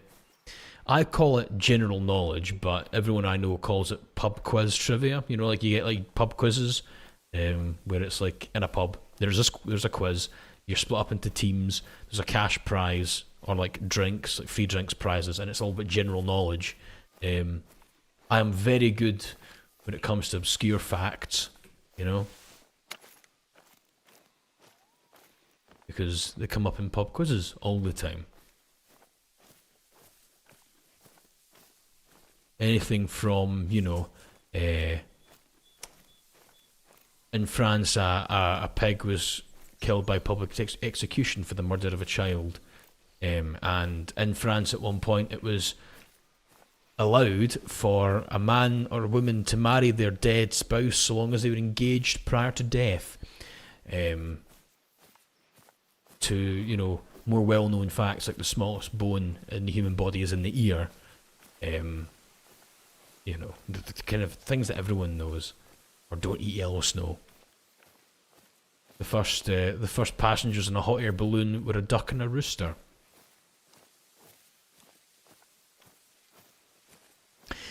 Nell says, Peb, you are smart. You're just not academic. I will give you that. I'm not. Well, I will accept the second part. I'm not academic. You have a Rolodex of knowledge, lol. I love Rolodexes. I wanted to get one. I really did. I wanted to get a Rolodex. To anyone who doesn't know what a Rolodex is, it's a roll of paper, or it's a machine. It sits on your desk, and it's full of a bunch of cards, bits of paper that are on a wee spinny cylinder. And each card you would write down someone's name, their address, their phone number, whatever, and then you would use the Rolodex to cycle through it. Imagine like an analog contacts list on your phone. I love Rolodexes, and I wanted to get one. I thought, I'll use that, and then realised I have no one to enter into the Rolodex. I've got like a few friends and some family that I don't talk to, and I was like, there really is no point in me getting a Rolodex, is there? Because I'll never fill it.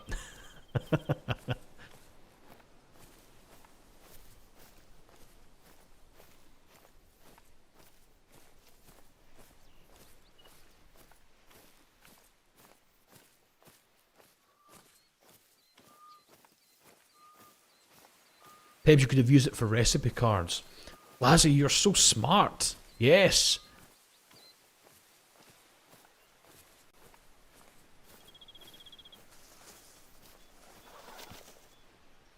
You could get one and add members of the rock pile and call it the rock pile Rolodex. Oh lord, that's an idea. That is definitely an idea. Gen Z explaining Rolodex to Gen Alpha. This is fantastic, isn't it just, Terry? Still shocks me that I'm Gen Z. Still shocks me. I thought I was a millennial right up until last year. But yeah, no, turns out I've just missed the cutoff.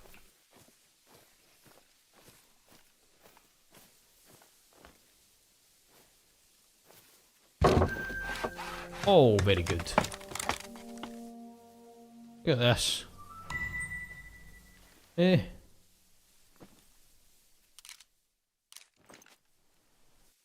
Very good.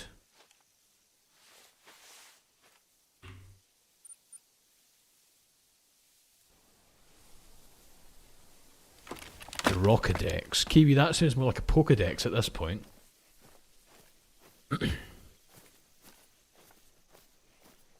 Tell you what I'm going to do. I'm going to give you all a nice relaxing view. I'm actually not going to do the be right back thing right now. I'll have to grab a beer. I'll just plonk us up here. I'll let us stare out over the water, and I will put away my rifle. And I will be back. Let's see, actually, can I get rid of that little rifle signal? No, I can't. Oh, Black Bear. Hang on, we need you. We need you, Black Bear. Stay perfectly still, please.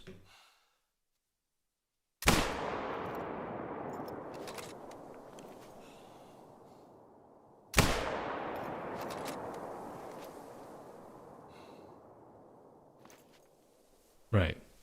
I am going to put us on a break then. We're gonna go and get that bear in a second. Give me a second.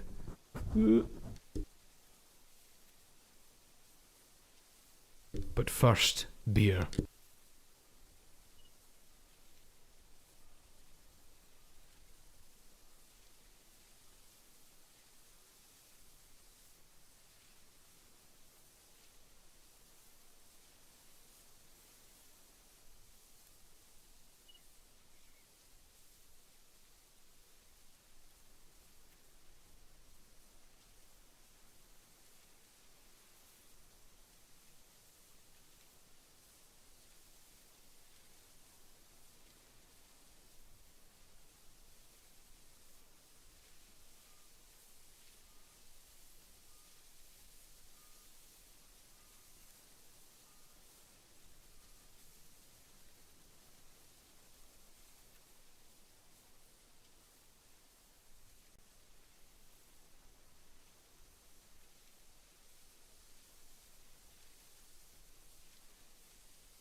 I am back. I have the beer. It took forever to pour that bloody thing. The head on it was ridiculous. Right, okay, let's go and track down this bear.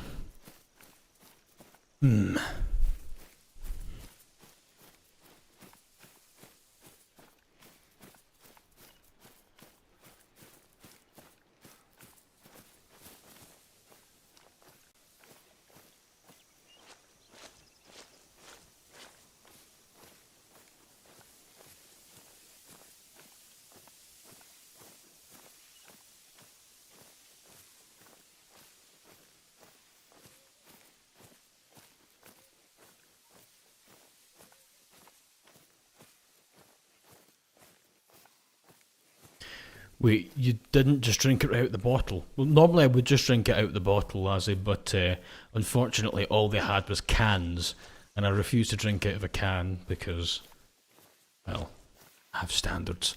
So I got a glass, a nice big Stein glass. Oh, not a Stein glass. It's a pint version of a Stein glass. So the thing with a handle on it, you know, a glass with a handle on it. What would you call that? A glass with a handle on it. A glandle. I've got a glandle of beer.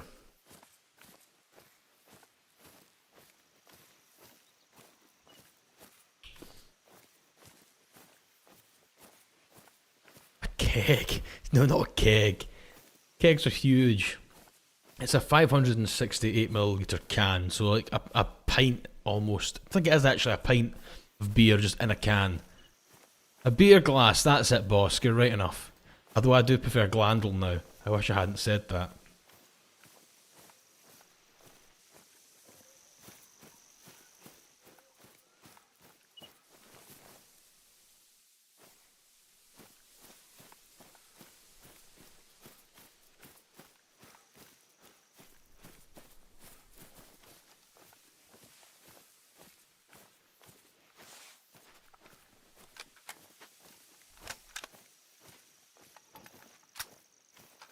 Kegs are used at restaurants and frat parties and home bars, you know, if you're that way inclined, if you want to make your own homemade pub.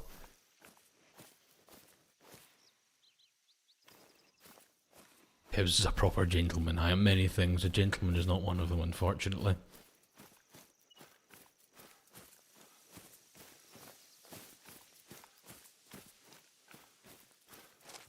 Anyway, yes, I have a glandle of beer. A glass mug. A glandle.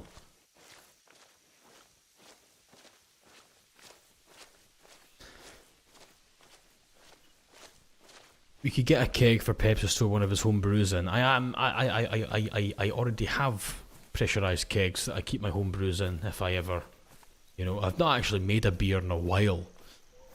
Ever since, I'd say August was the last time that I had the freedom to make a beer.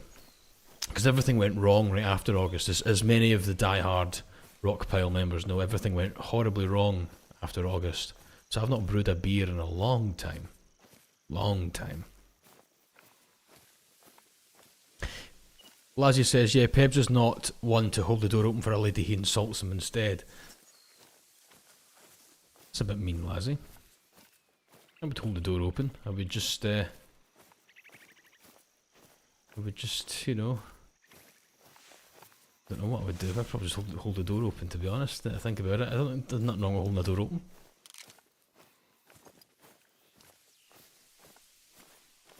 Ain't no hate like Christian love, am I right, Lazzy?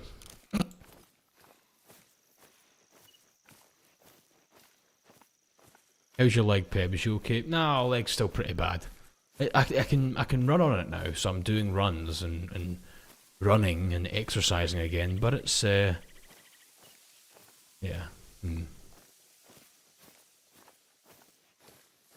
Not great, we'll say. Exactly, T. Get the alright, or to the head nod, you know. Maple syrup says, hold the door open, why not just hold it shut and keep them out? Yes, women scare me.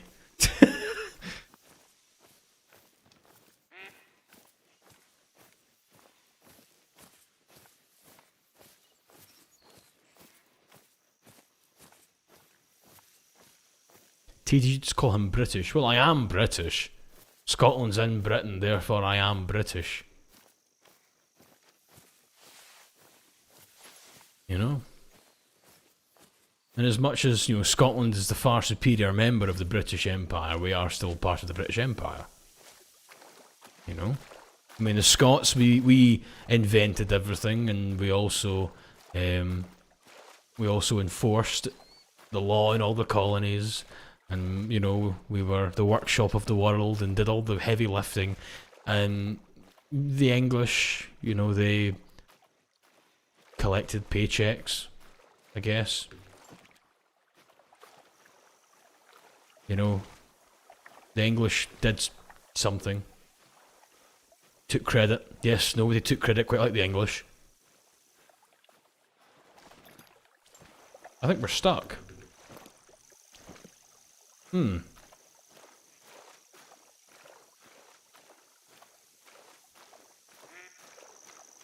we go.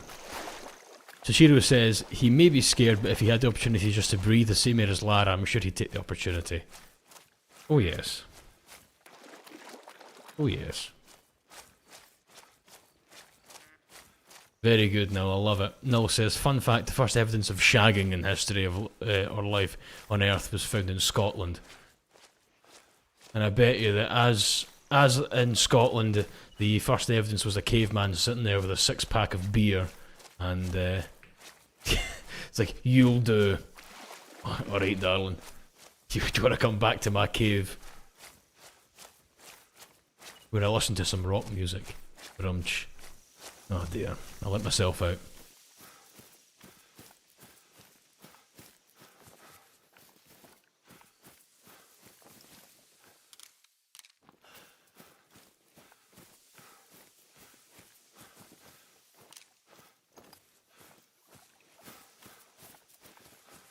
You'll do such a thing to say to a woman, says Maple.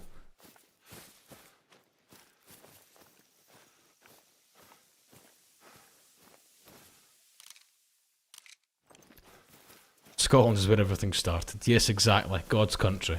God's country. That's right. All of you come from here, and you will all return to here one day. You will all return to the rolling hills of Caledonia.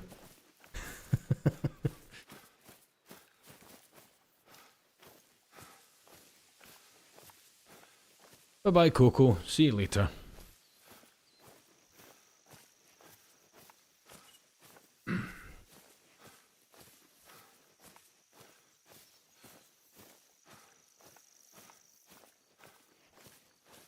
I love that little pebble. See the little pebble just hiding in the corner right now in the bush? I love that. Love it. A warning call. Oh, hello, Mr. Moose.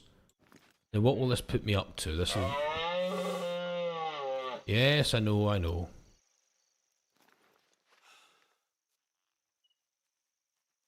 Ah, you can't. You're retreating. You coward. You Frenchman. You Frenchman.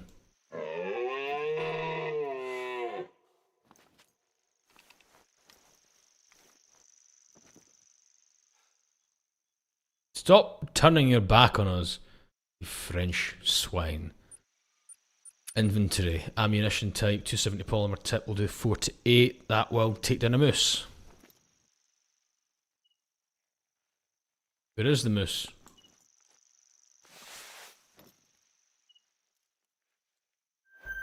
There it is.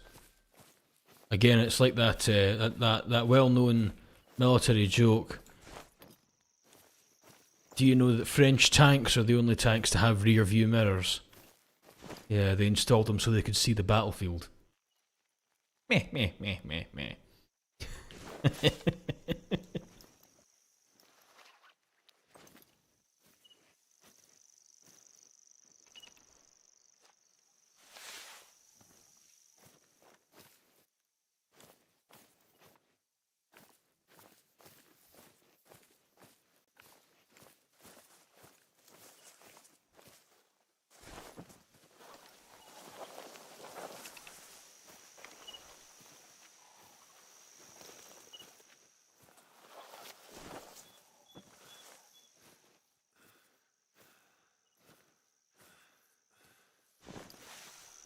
I'll show you what happens when you go for a headshot, will I? There you go. So something truly magical happens when you go for a headshot, called missing all the time.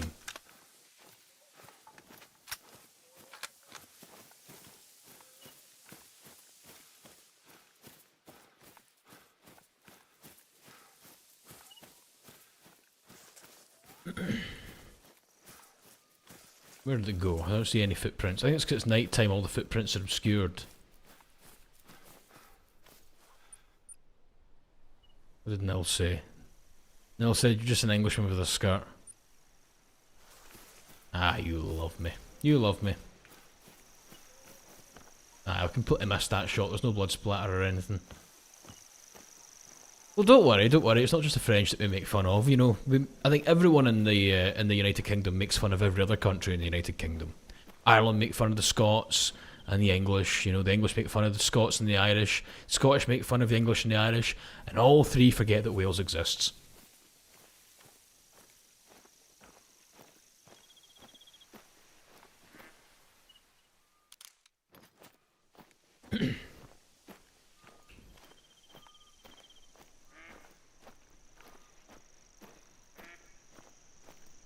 Do you know what? I'll see if there's any Irishmen in here because they'll bite when I tell this joke. Scotsman and Englishman and Irishman are all in a bar, and the Englishman turns around to the Scotsman and says, "Ah, well, I must be going then, chaps. I have an early day tomorrow. It's my son's birthday, George." Yes, we called him George because he was born on St. George's Day. And the Scotsman goes, "Really? No shit. My son was born on St. Andrew's Day, so we called him Andrew." And the Irishman goes, "By Jesus! You'll never believe what, because my son Pancake."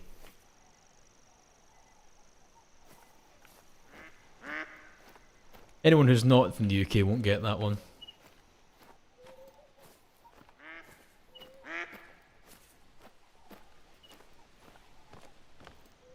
Bloody ducks. See, Lazzy doesn't get it. You ain't smart enough for this joke, Lazzy. It's because you were too mean to me. I won't explain it to you either because you were a meanie.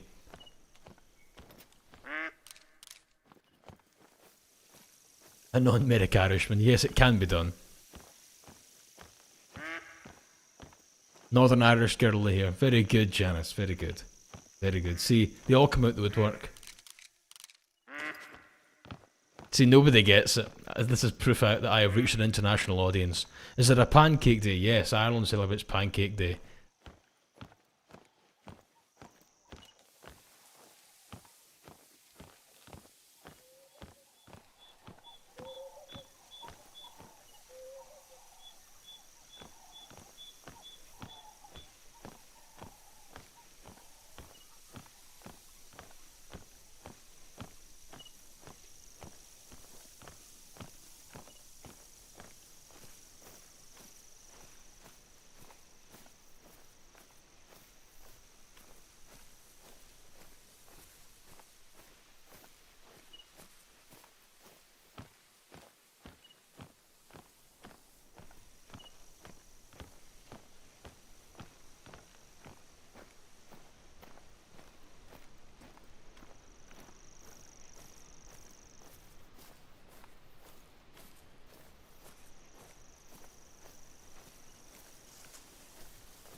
There's always certain tropes in Scotsman, Englishman and Irishman jokes, isn't there?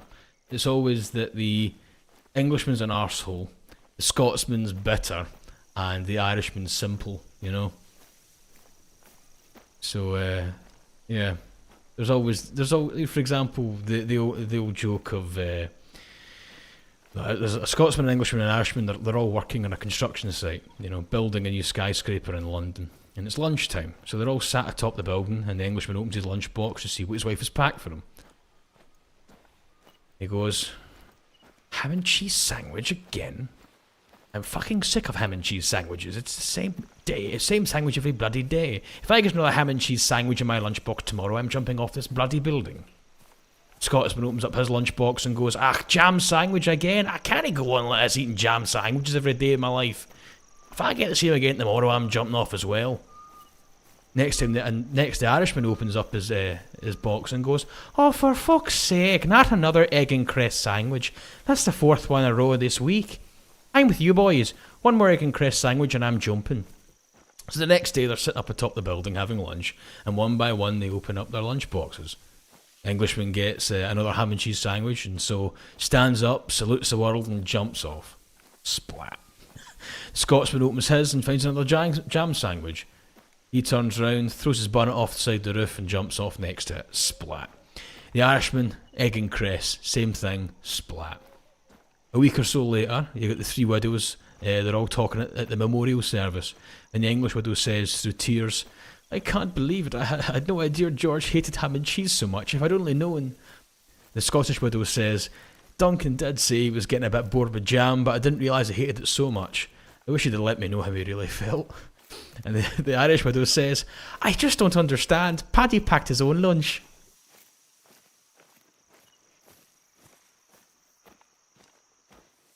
Again, there's certain archetypes for each character. Gave up the accents halfway through, but you know.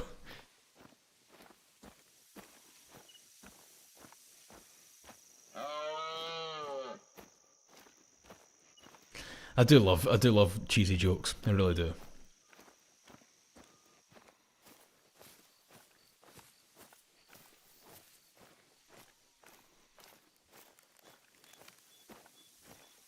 Love cheesy jokes.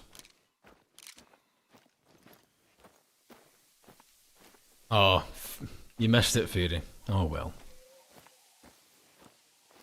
Why do all our jokes feel like short stories? It's a very good point, Rose. I mean, you do have to pay attention to them, don't you? Whereas in the Americas, they've got a much shorter attention span, so it's just, you know, like whoopee cushions and boob jokes. Fart jokes, you know. In France, Nil says, in France we love cheesy jokes too. I'm going to withhold any comments that I was going to say there.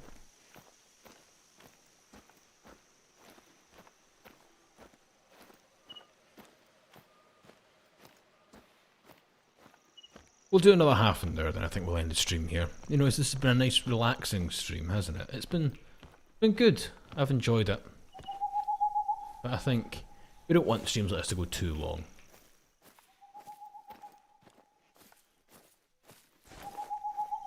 Your dad material just because of your corny jokes. Well, that's the thing, as I've been saying on quite a few streams now, I am developing father-like tendencies. That being that I make ungodly noises when I stand up now, and I sneeze extremely loudly, and now I make dad jokes all the time. So I'm convinced that if somebody came up to my door and said, "Papa?" I'd be like, "Yeah, probably.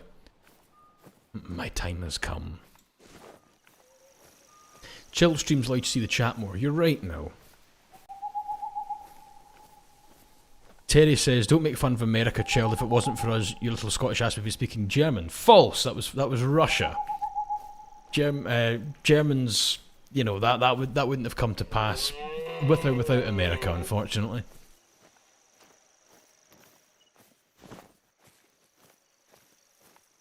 You drop the sun on the weebs. That's about it. That's where your contributions end.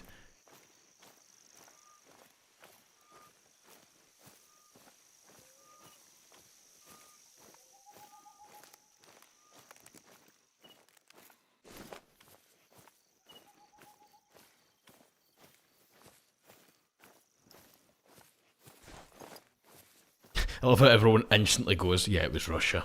Definitely Russia."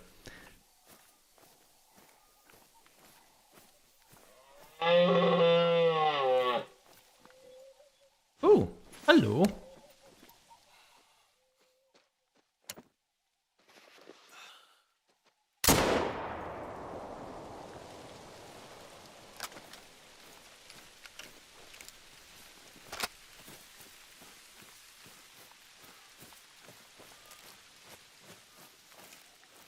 Where did it go? Hello? Did it despawn? Maybe we have to exit out and go back in again, because I'm not getting anything at all. Exit to main menu, we'll go back in again. Shut him up though, didn't it? It didn't, Terry, did it? It just made me unite everyone against the Americans.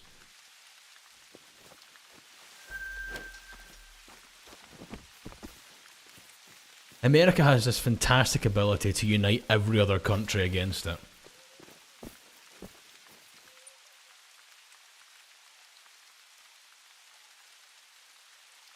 This is true, Liza, you did drop 2 sons in the weebs, because if there's one thing America does, it's do everything to excess.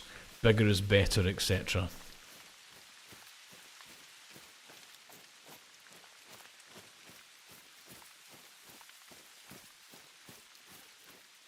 I do love America. I do love America. I do. I love the country. I love the peoples. There are some elements that I would change. If Britain wasn't such a shithole, I would say, you tried being independent, America. Come back to us. You know, you voted in the orange citrus golem. You have instantly forfeited your right to democracy. I think I should personally take control of United Kingdom. I should become the new Prime Minister, and then under my benevolent rule, we should bring America back into the fold.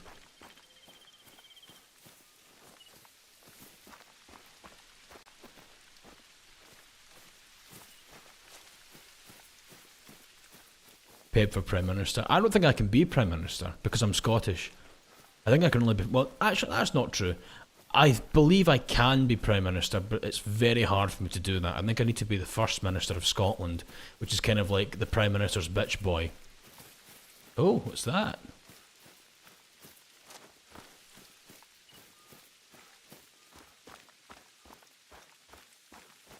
Hello? Look at that. You found a shed. I've already got a big enough collection back home, so I've started selling any new ones I find. People often buy them for handicrafts, you know. Knife handles and such. I once sold a really nice moose antler for $500. Pebble for president. I think I would do quite well at that.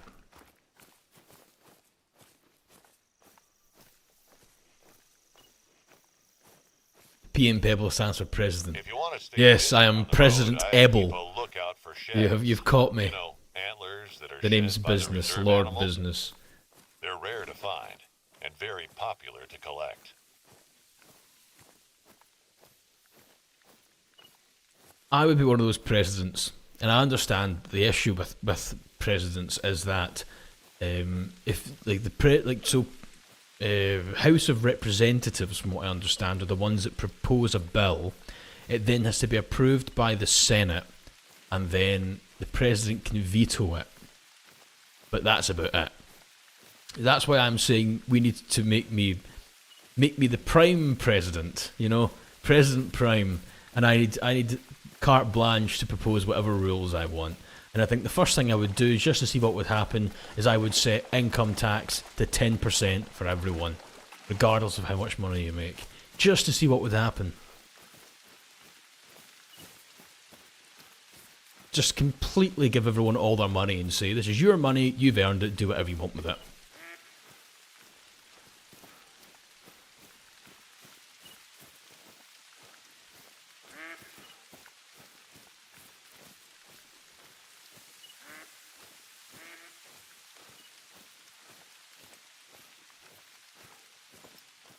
Because nobody likes taxes, so I would put taxes all the way down to the very lowest.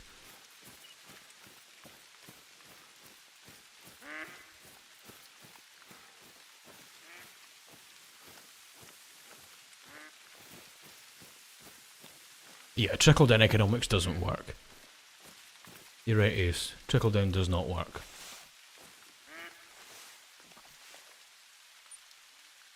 Tax the fuck out the rich. See, that's the issue, right? At least in the UK, the top 10% pay 60% of all the income tax, whereas the bottom 90% pay substantially less. So there's a certain element of give and take. Certain element of give and take. Well, yeah, abolish council taxes as well, Rose, definitely. They don't do anything.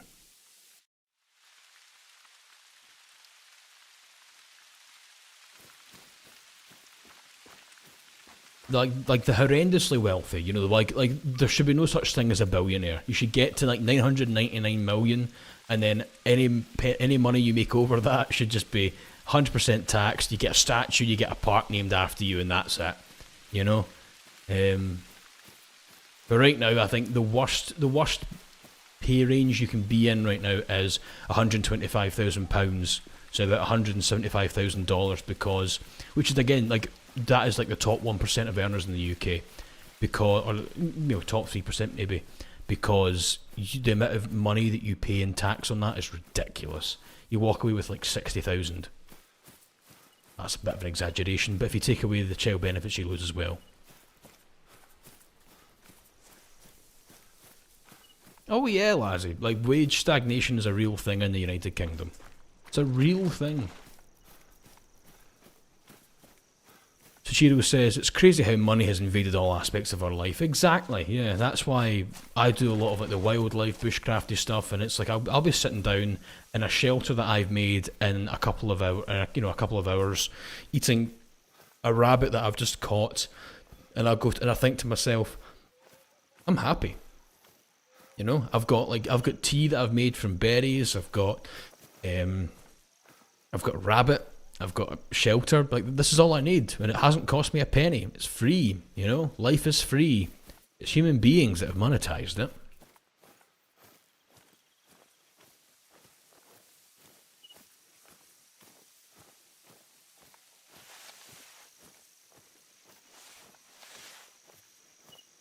Yes, you're right, Maru. Maru says, I recently read that menstrual products are free in Scotland. It would be such a dream if that's applied to all countries. Yes, Scotland, we do. All women's health products are free.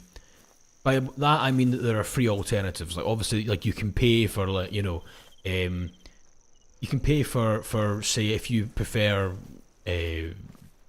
night pads with wings, or if you like compact tampons with the injector, the plastic injector, then you need to pay for them.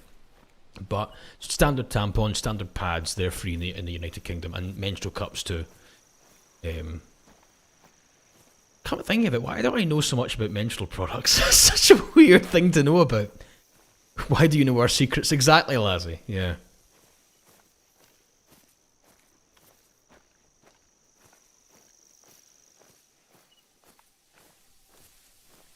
I don't have any. don't have any reason to know this stuff. Dad mode confirmed. Yeah.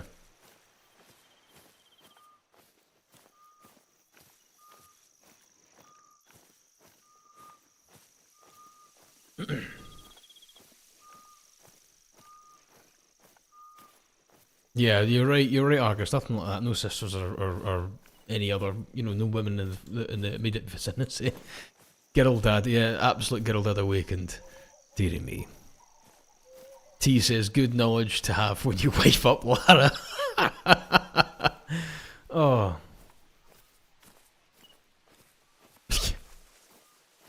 Lassie says, you do have a mother. Yes, because I frequently discuss that with my mother. Lassie, come on, man. A guy would not discuss that kind of thing with his mother. Ugh, it's very weird. He was married, right? No, Terry, I've never been married.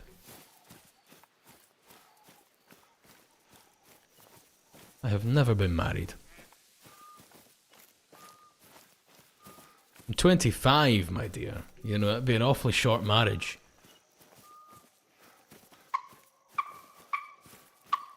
He's a shitly shit with his mom. Thanks, Kiwi. Thank you. Thanks for reminding me.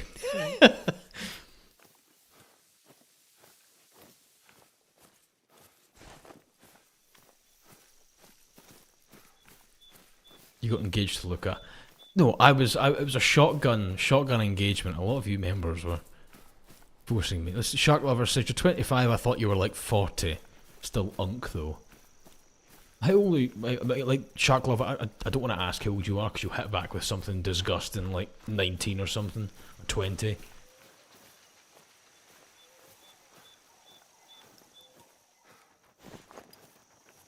Turkey.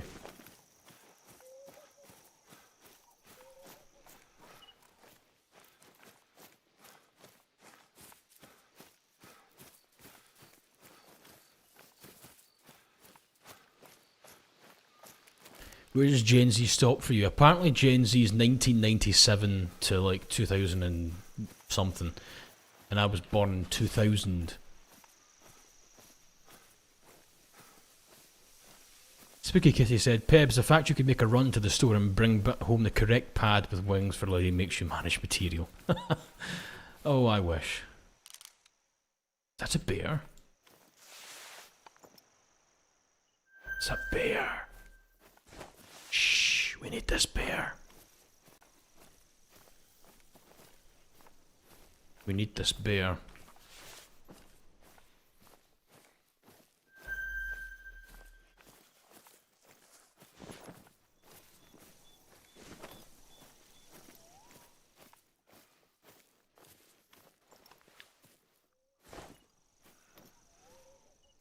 So we have to harvest 2 black bears down with a 270 caliber rifle and earn a quick kill bonus of 100.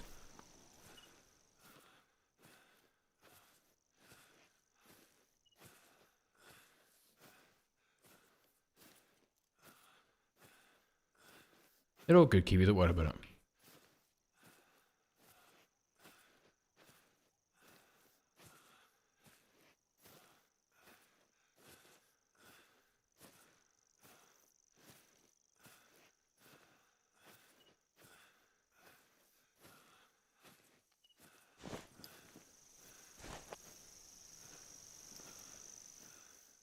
We're edging in. I'm never going to say edging in again, that sounds rude.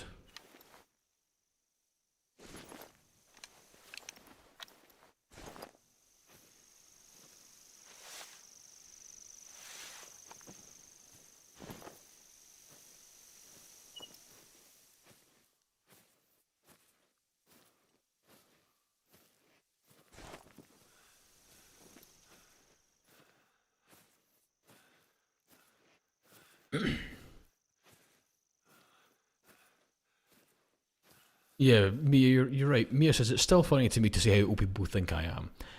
Somebody told me that I sounded 50, which I don't. Again, here's the thing: when I'm teaching as a survival instructor, there are a lot. In fact, I'd say at least 80%, 75 to 80% of the students I'm teaching are older than me by at least 5 to 10 years. I would probably say between 6 to 10 years is like how much older they are, and when they talk to me through over the phone beforehand, they're like, "Oh, we expected somebody with like a lot more grey hair." I'm like, "Thanks, I think." You know, they expect me to be a lot older than I am, and then of course they're like, "Oh, you're quite young," but then I start talking and they go, "My God, you sound like my father." Like I had a 35-year-old person say that I sound like their father.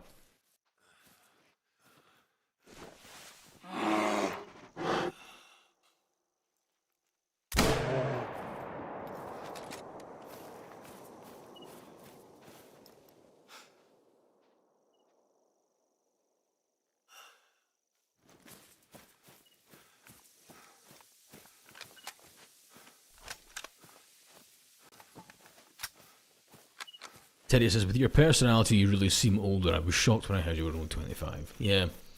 Yeah, it happens. I think it's because I am a bit of an old grumpy bastard. I don't really like going out and doing...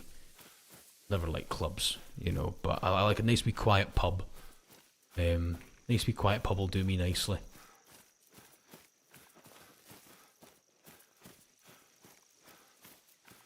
I know what I like, I know what I don't like, and I think a big part of that is what makes you feel, or that is a big part of what makes you appear older, is that you know what you like and what you don't like. Little things like that, you know. Where's this bloody bear gone?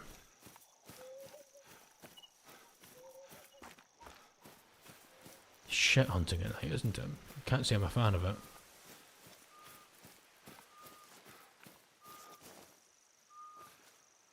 I don't have a torch or something I can turn on. Should have had a torch. Oh, hang on. System. Keyboard bindings. Headlamp, L.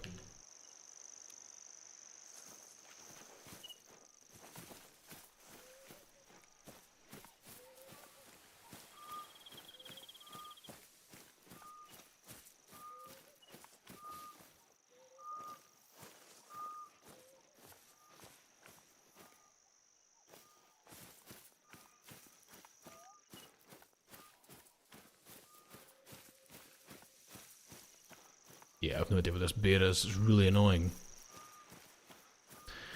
We might have to end it because of the bad weather. Bad weather, the night time. You know?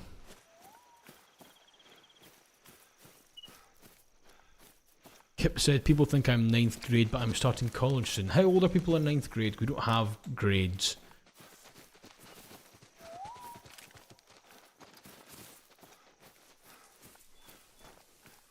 We don't do that here. I feel like the headlamp would draw more attention. Yeah, exactly, but I was hoping it would maybe illuminate some of the foot tracks, etc., but it really hasn't. People think I'm 22 even though I'm 30, and then they have a conversation with me. I thought you were my age now, when we first spoke.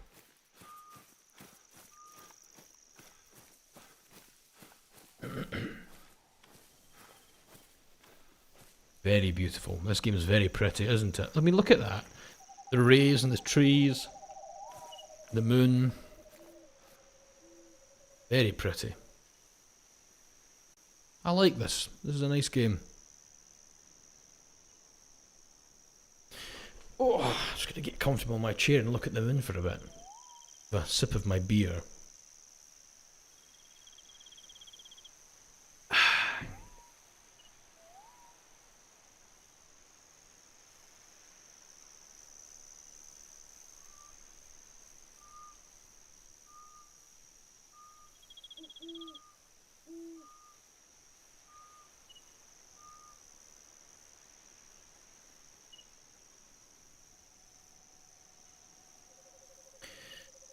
Oh dear, this is lovely.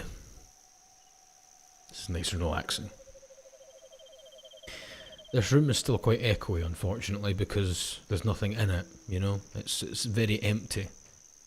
Currently using an upturned cardboard box as a desk. Sounds really sad. That sounds really sad. Yeah. Argus is still, yeah. Sadie was gonna said that they'd got me a desk, but they ended up buying it for themselves by mistake, so it arrived to them in America. So that's all right. They got their money back though, so that's all that matters. But you know, maybe next year I'll be able to get myself a desk. It's all good. This is so peaceful. I'm loving this. I'm going to turn my headphone volume up. Oh yeah. Oh yeah. Very good.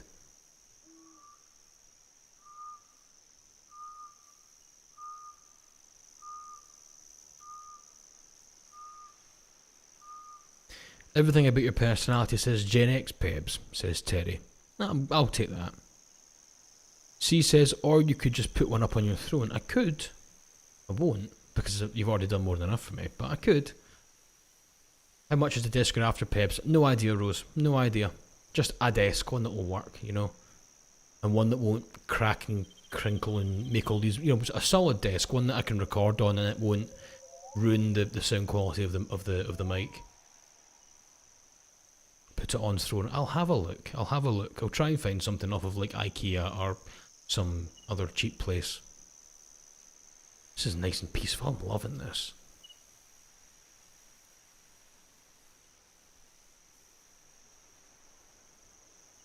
Are standing desks better for your leg? Oh no, my leg's humped at this point. I'm probably better just sitting. I'm ready just to cut it off and say, do you know what? Just have it. I don't want it anymore. Shiro says, I expect the moon to scream, hey, you two should kiss any second now. Now that is ASDF movies. What a time to be alive. Do you know I was in primary school when that happened, when that came out? I think I was like primary 4 or primary 5, which would have made me about 9 years old.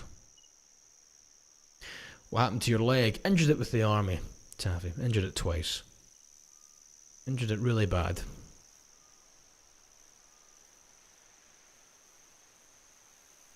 Yeah, pretty much destroyed all the cartilage in my knee and my hip. So it's all, and all the tendons and all the ligaments that were supporting my knee were all stretched and torn and hyperextended. So yeah, it's just a mess. It barely sits in the socket anymore. But I still put on a heavy backpack and run 5 miles because, you know, I'm just built fucking different.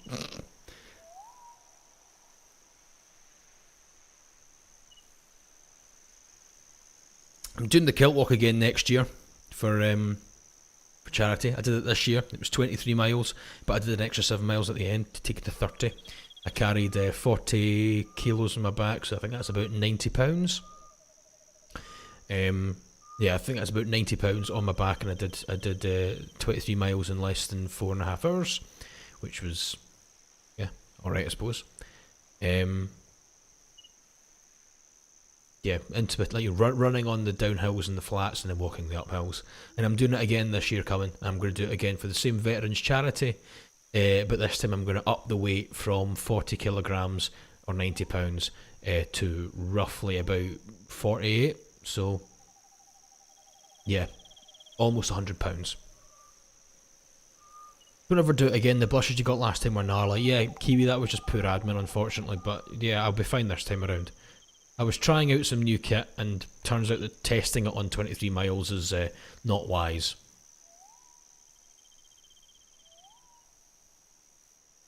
Perhaps you're going to lose your heels again, or maybe I'll just come back stronger. A weapon to surpass Metal Gear. That's a game you need to play as well. Metal Gear Solid 3, the remake. That's right. But I haven't played that yet. I've got it just chilling in my library.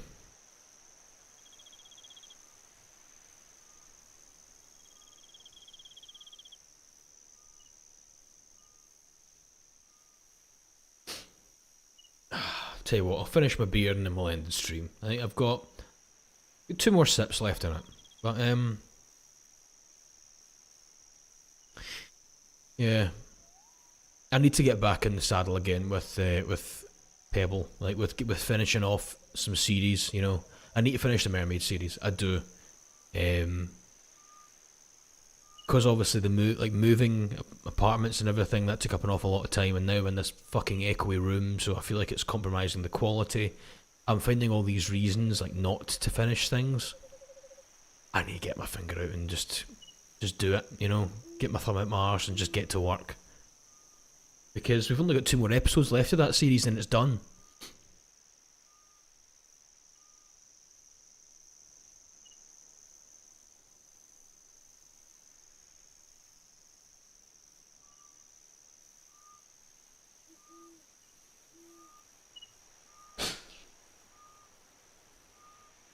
Echoing because you don't have a lot of furniture yet. Yeah, you're right on, you're spot on now. I've not got very much furniture in here. I've got a cardboard box, I've got a chair. That's it. I've got a rug because there's no floor. It's just like the wooden underflooring.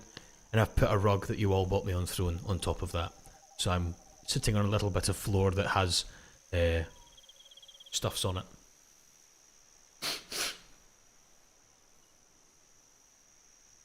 You have a bed? Yes, I have a bed. I've got a bed, yeah, thankfully.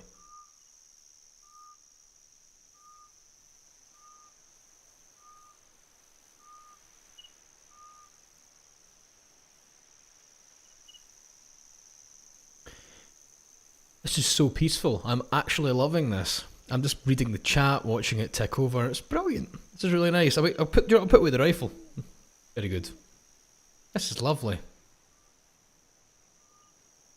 This is lovely. I'm really enjoying this.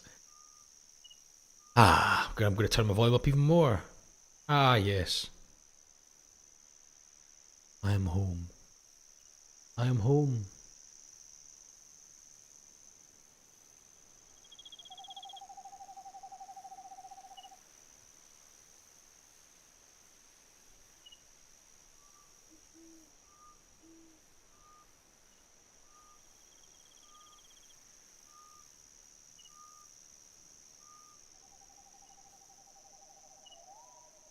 Oh, hang on, I'm wrong. I'm so bloody tired, I've completely forgotten. Sorry, I was at a job interview today.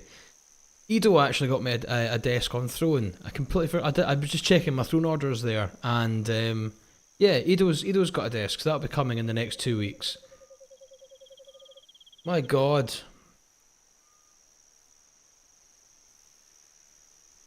Yes, Edo's coming clutch with the desk. My God. Pebble is rehired. No, not yet. Not yet. We'll find out. Bear says, I'm here during a live stream. Well, you're here for the last 30 seconds of one, unfortunately. Anyway, I'm going to finish this beer now. Cheers, everyone.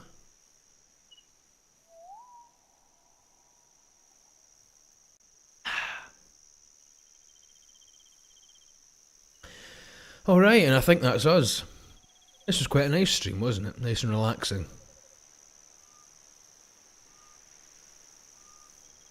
But yes, next week we'll be playing more Subnautica. We'll be dealing with the Sea Dragon, I believe you called it.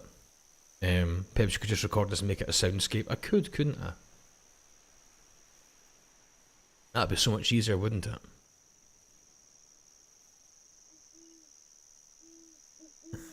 Oh well.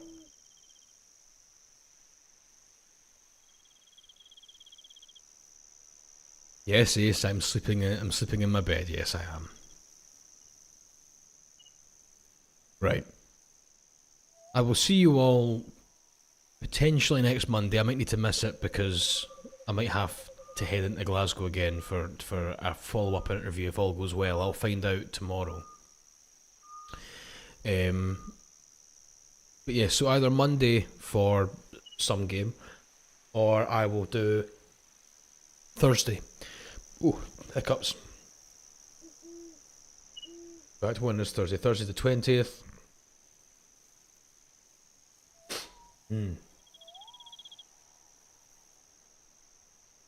Oh dear.